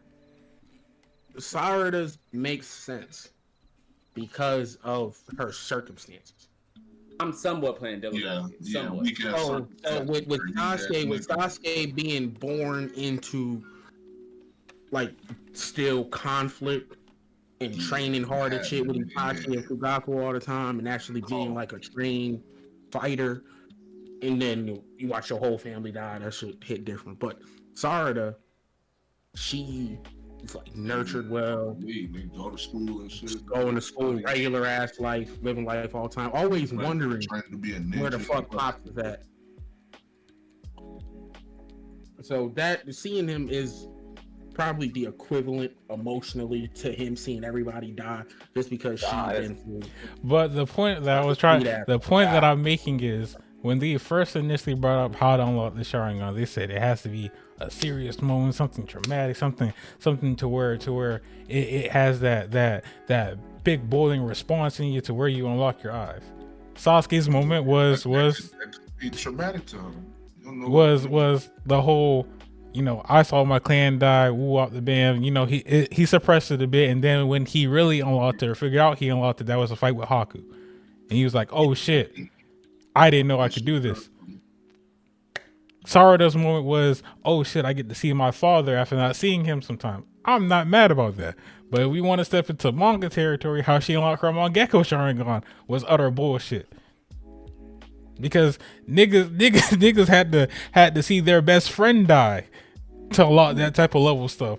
Niggas had to see you know their homies in front of them get done in dirty for them to really awaken their eyes. Itachi's whole thing was, if you want to have eyes like mine, you must kill your best friend. That was the whole staple from Naruto all the way up to Shippuden. If you want eyes like mine, kill your best friend and then come see me about it. It's different though. Oh man, no, fuck that, bro. There's 2 sets of better eyes. I'm just saying. I'd rather have the Rinnegan be part of you clan. I'd rather have those 2 sets of eyes. Because we don't get on the Senjus for how they perform. Why? Because we got niggas like Hashirama, we got niggas like Tobirama, we got niggas like Tsunade. There's only 3. I'm gonna get into exactly why I attack the Uchiha the way I do. I'm gonna get. Are y'all ready for me to go on my tangent? Yeah, I'm done with my rant.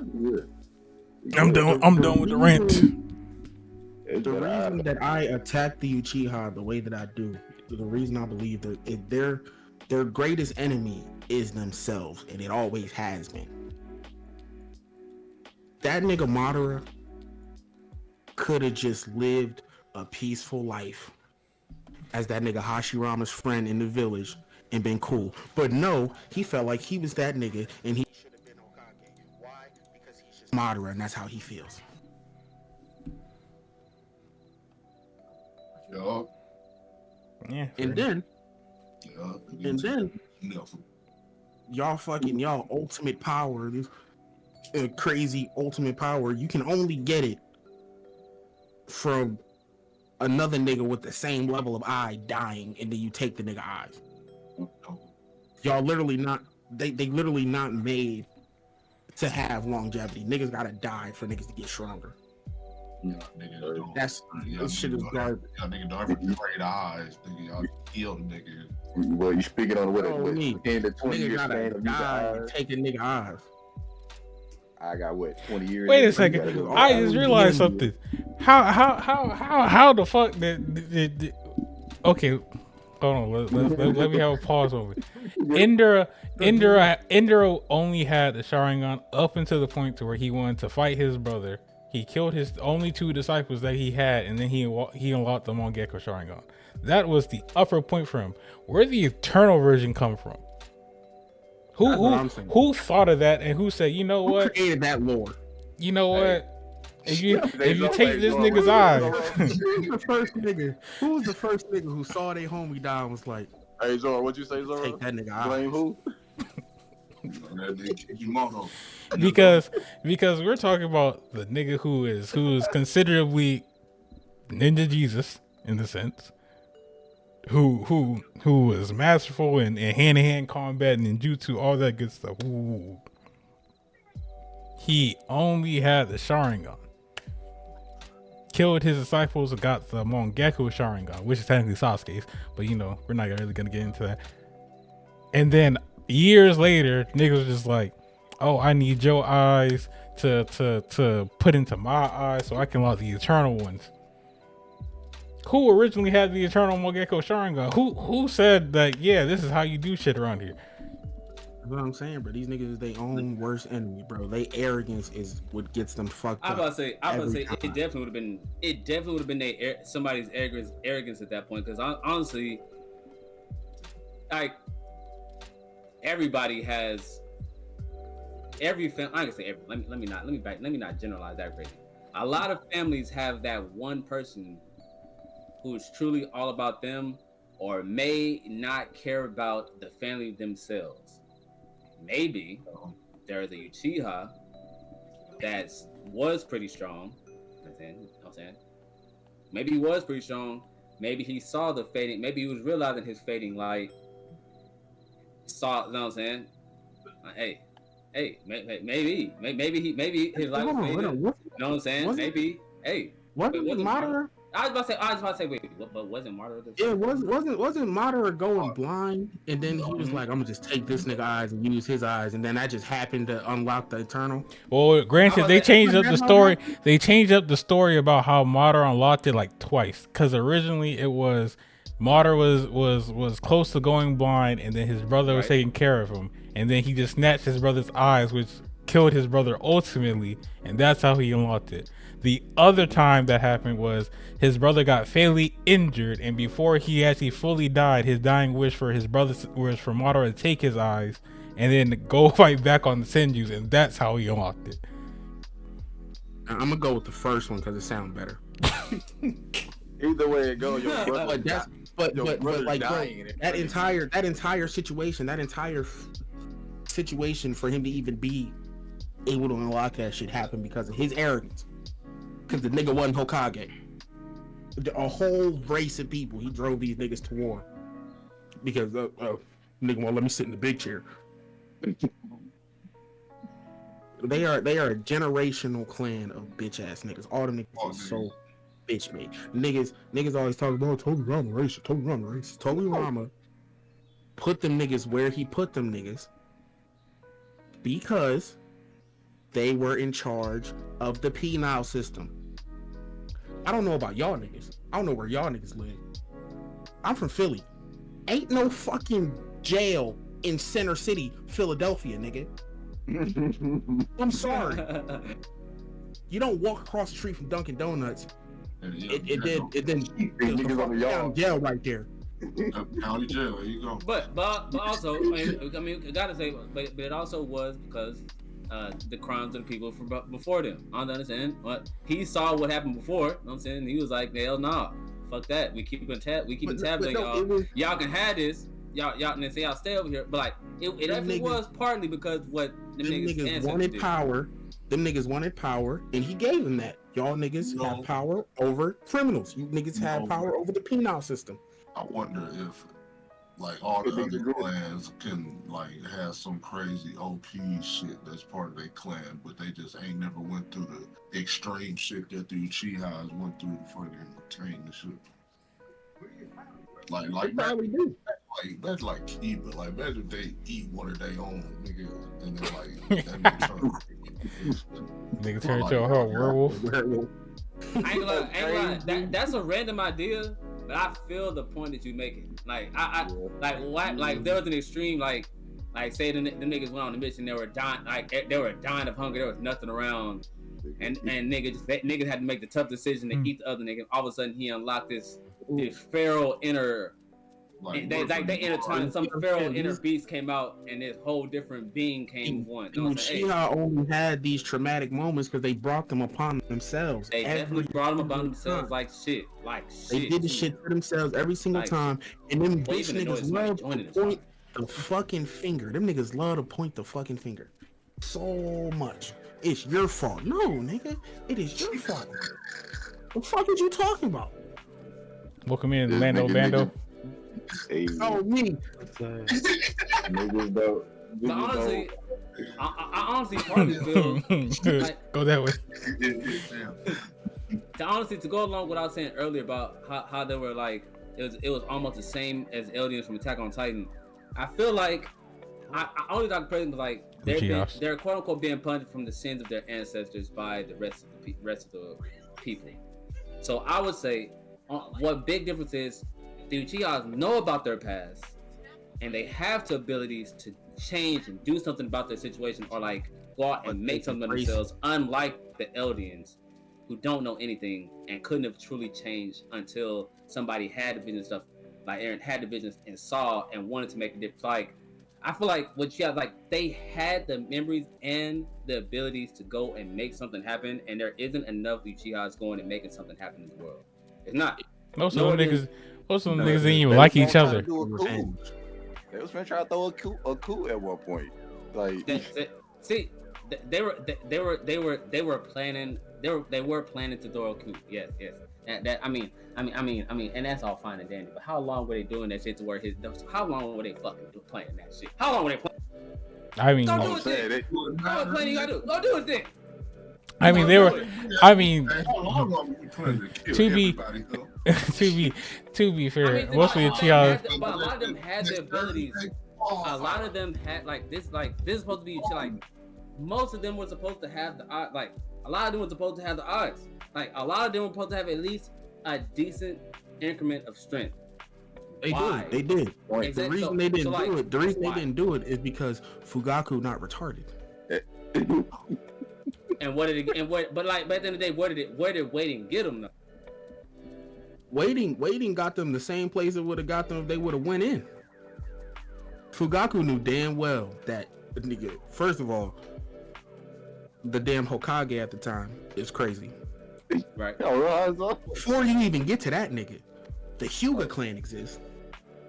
The better eyes.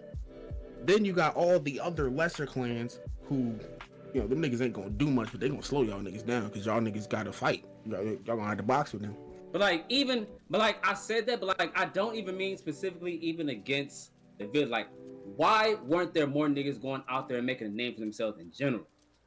Like, why is it of these clans supposed to be of all of these possibly blessed people? Why is it 3 niggas? Why is it 4 niggas? It's so many possible people that could have did something. Could have went and did something. It's also damn, how many people do you want to? Well, granted, Fugaku did have everything fully planned if they out. were unhappy with their situation. The only thing that stopped Fugaku from going through with it was the fact that his son and another nigga that everybody presumed dead interfered. Cause he had a whole plan of we're gonna wait until Kushina gave birth, which is gonna be her weakest, to then where then they could hit the Nine Tails with a genjutsu that he can't break out of, and then start the rampage. That was generally the whole scope of the plan, because that's kind of what happened when Obito popped off. When Kushina gave birth, shit. she So much That was shit had to properly fall into that was place. Fugaku's plan. the whole coup so was much to shit had control the properly fall into place for them to even for Fugaku to even believe they had the chance. because Yeah, Fugaku had a group of niggas there. The only thing is they were waiting until Kushina gave birth to control the Nine Tails and then start the coup. But Obito and Itachi kind of took care of everybody to where it's just like, oh, well, can't do anything about that because Fugaku had him on Gecko. So it's like, hey, I could easily put this nigga under a genjutsu, rule this village however I see fit, and then it's under the Uchiha's control. Blah, blah, blah, blah. But unfortunately, two niggas done stop that whole team. It is what it is. Susui said he didn't want to have all that because he was trying to put the whole clan under genjutsu so niggas could live peacefully. We saw how that went out. RIP my nigga, he jumped off a bridge or he jumped off a cliff. But like, I It mostly sounds just, so fun to be Uchiha right now. I mostly just feel like I feel like they could have took a page from other people's book. If they truly were, I feel like if they truly were unhappy with their situation that they were in, I feel like some people should have went and tried. I don't know. I feel like some people should have did something to try to make a name for themselves, to make the Uchiha name a brighter light. Like they should to change the public image of Uchiha. I feel like there should have been. I feel like there should have been more people to try to do something. You know what I'm saying? You know how you're talking about. More people you know how you're talking about the crimes of their ancestors. Facts. That's their Bible. Facts. That Uchiha notebook bullshit. That's their Bible. Facts. Is that nigga? We the only thing we can do is fight. Ain't nobody gonna listen to us. We gotta beat these niggas up. Man, niggas listen to you. So but I feel like also Uchihas are known Uchihas have a lot of geniuses for some fucking reason. There's a lot of geniuses a part of Uchiha. Ain't no person think. I mean, maybe we just got maybe we just have to go change the public opinion, or public perception. Like you tell me they got all these geniuses. Like it seem like they got the most geniuses out of any other person, any other clan. You telling me all these geniuses ain't nobody think of let's just change the public perception? Like 6 out of the 7 of them is genius. That's what I'm saying, bro. The ratio is crazy. So I know there were some no-name. I know there were some no-name geniuses.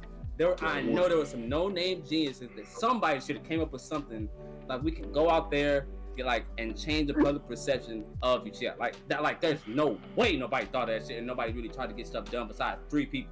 No way. No way. You know who wasn't trying to hear that shit? Fugaku. Madara, Fugaku. And these niggas is generational followers too. Them niggas pick one nigga and they just whatever that nigga say it goes. They gotta ask that nigga before they leave the fucking village park type shit. Nothing happened in that area without Fugaku's knowledge. That's the thing, and I feel like no matter what, there's always 1 or 2 people that's willing to rise, willing to go against the status quo. Always, no matter what the situation, I feel like there's always 1 or 2 people. And I feel like besides Itachi, and I guess Shisui, from his original intentions, I guess. But I feel like besides them, I feel like there should have been at least 1, 2 people that was willing to go out there and try to do something. Besides wanting to change and kill everybody. I think there was, but I think it was a fear thing. Those 2 niggas, Itachi and Shisui, were the only niggas who weren't afraid of Fugaku. Nope. Because Susui's whole thing was, I want this peace to continue, because it's not like, oh, we fighting niggas every day type shit, because he saw the way Itachi Sasuke's whole relationship was. He was like, I want to keep seeing this. I want my niggas to be happy. And when he tried to get his plan off, Danzo came through, because Danzo was like, yeah, I need your eyes real quick. And out of the fear of what Danzo may do, or Danzo constantly hunting him, he's like, hey, I gotta do what I gotta do. RIP gang, I'll see you in the afterlife. And hey, RIP my nigga. And then, like I said, there's always been an Uchiha who wanted to do something different compared to other groups. That's the whole reason why Izunagi and Izunami came about, because there was a person abusing Izunagi, and someone made a counter for Izunami, and it's just like, relax, gang, like doing too much. That's the shit that we got getting. It's sad, bro, because like I said, they're their own worst enemy. Yeah. All the betterment of Uchiha has been stopped by other Uchiha. That's another It's thing. never been Eyes anybody are highly coveted. Fuck, Hashirama never stopped Madara from doing anything. He never stood in the way of this nigga. He just wanted Nigga, Madara to. just, the people just didn't want you as Hokage, and that was a problem for you. He just wanted Madara to relax a bit, calm down, brother. Let's talk about this. Prosper, nigga. We got this new village. We out here. We vibing. Nigga, prosper, nigga. I gave you your own section, nigga. I gave you your own section of the village, nigga. Realize Hashirama didn't even want to run the village.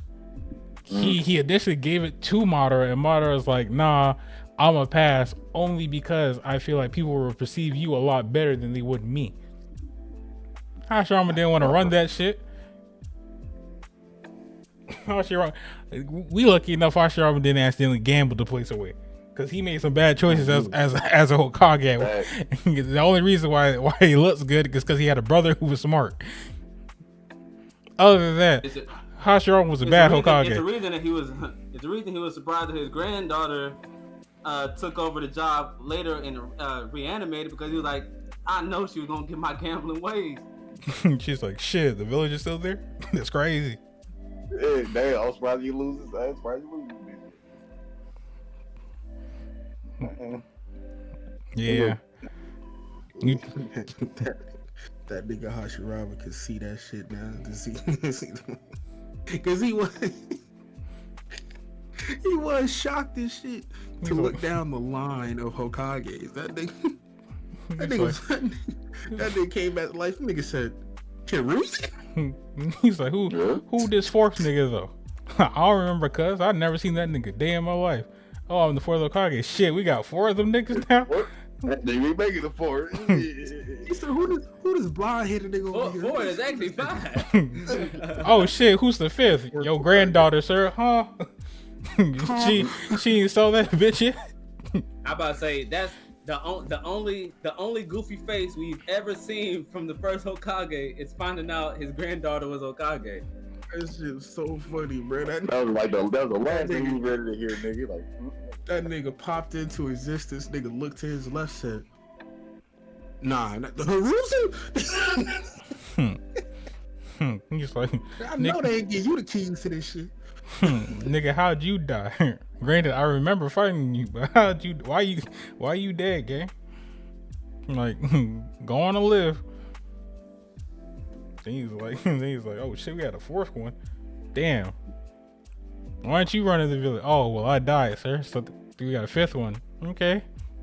Who's our 5th one? Your granddaughter. My grand what? Yup. Yup, hang it up. We about to lose that village to a gamble.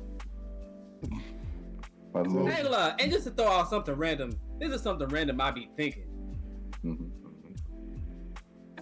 Why in the world? I understand it's for dramatic effect. I completely forget it's for dramatic effect. So that doesn't affect what I'm about to ask the next question. But why do people, when they feel the need to save someone, throw their body in the way? I feel like a lot of these problems could have been changed if they saw it coming, if they got the speed to get there and throw their body in the way. I feel like a good shoulder charge and knocking whatever off course can do a lot more.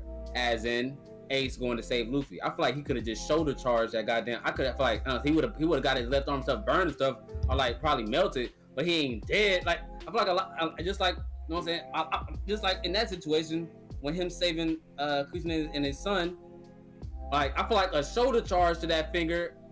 You know what I'm saying? If his body stopped it, I feel like a shoulder charge to that finger could have stopped it too. I just be thinking of random stuff like that, or like a random kick, or like a running kick. Like, why do they always? I get it's for dramatic effect. I get it. But like, why are they always throwing their body in the way? You just got me back to Ace doing a John Cena shoulder block. This nigga can teleport. Piccolo says go home how many times? A lot. That dodge button don't click. I be thinking that all the time. Everybody just, I know it's for dramatic effect and it's gonna make the fans. I get that, But like a lot of these situations, I feel don't need to be like the same way how they run and stop kicks, like a kick stop sit in other situations to make it look cool.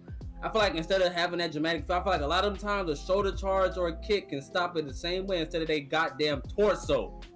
Every time I think about this all the time as I'm laying in bed. I be thinking about all the different situations that could have been stopped if they, instead of throwing their body in the way, they just shoulder charged or just kicked whatever they were trying to stop. When it makes sense, it makes sense. But when it don't make sense, it don't make no sense. The nigga can teleport. That ain't go through his mind when he ran over there. The thing is that he does actually have a marking on Kushina, so he could have just teleported, grabbed Naruto, and got the fuck up out of there. Because he literally had already teleported her pre that fight. Like he literally had just did it.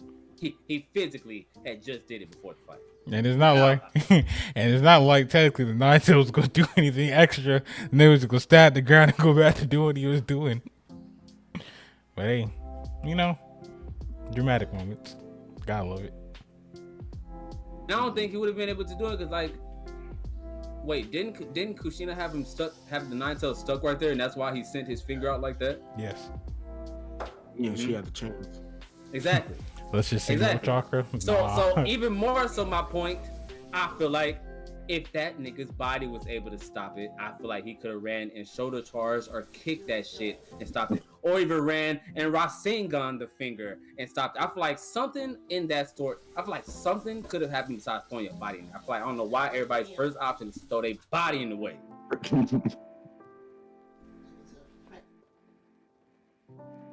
Now I get it.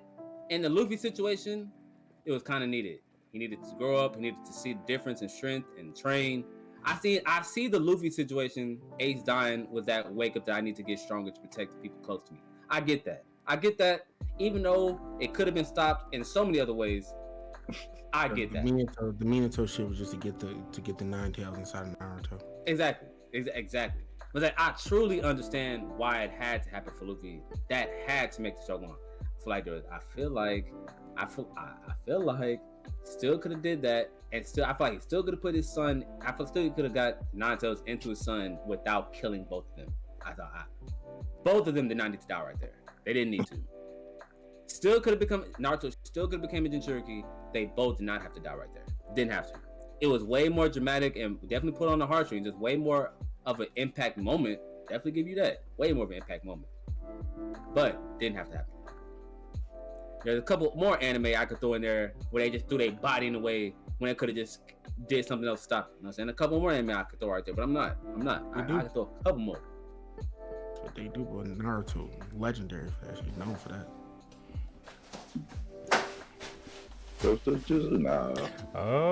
Just like I be thinking a lot of random times too. Because this comment just keep going. It's how a lot of times when they're going to save someone, and like a lot of the times it's always a lot of times the older friend, older sibling, older mentor. Anytime somebody needs to be saved quickly from an attack, they never do any of their attacks to stop it, even though they're so good. They just run and throw their body in the way and protect them. I know that I literally just thinking so many times I saw somebody get electrocuted or just fried after saving somebody and they were important. I'm like, bruh, so many times y'all supposed to be so cold. Y'all just running through y'all body in the way. No attacks, no nothing. Just running through your body in the way. No armor, no protection, nothing. Like, I be thinking this shit crazy when I really just sit here and really think about it.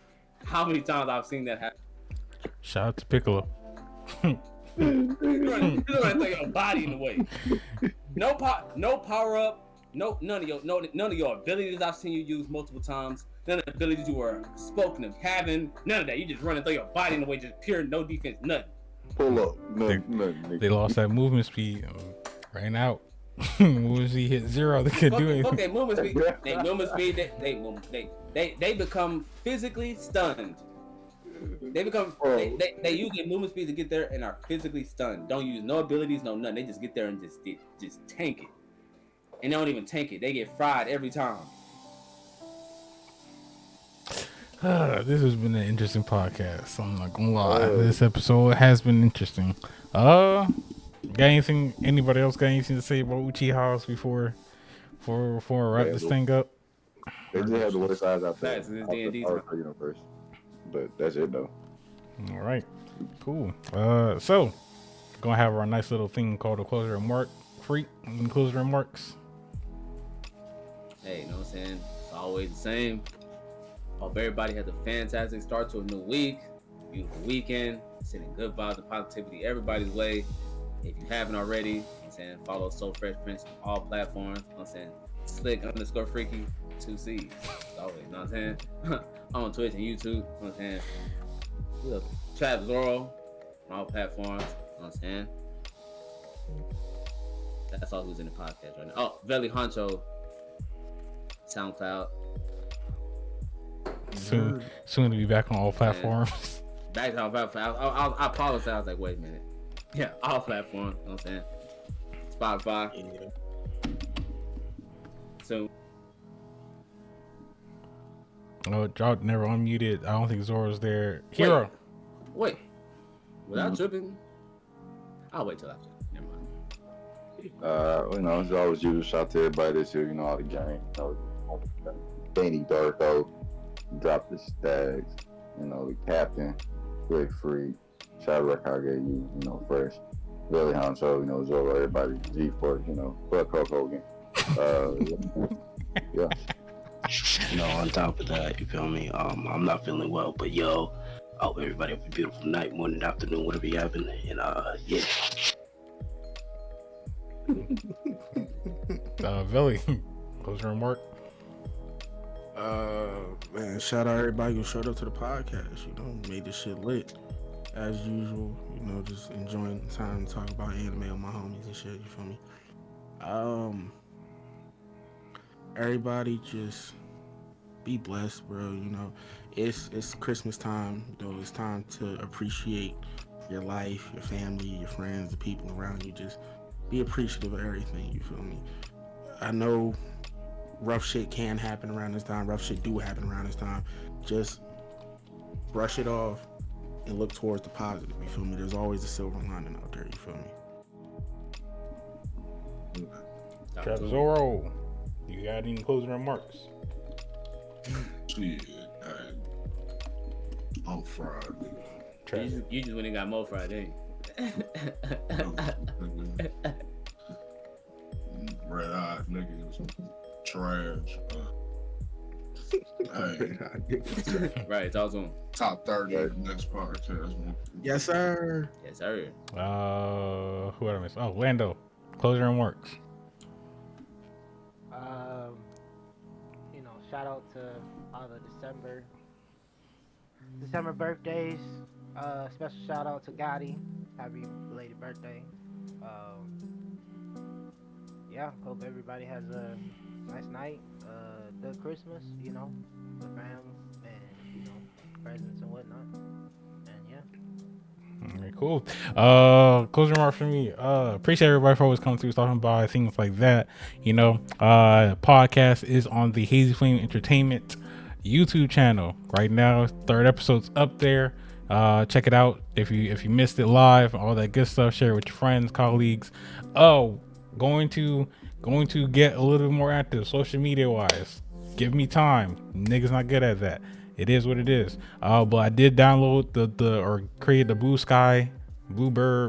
Butterfly app, whatever that shit's called, and whatnot. Apparently, a very popular TikTok streamer followed me on there randomly out of nowhere. Don't know if that's a good thing or a bad thing, but hey, I'm gonna take what I can get. Take what you can get, bro. And all that good stuff.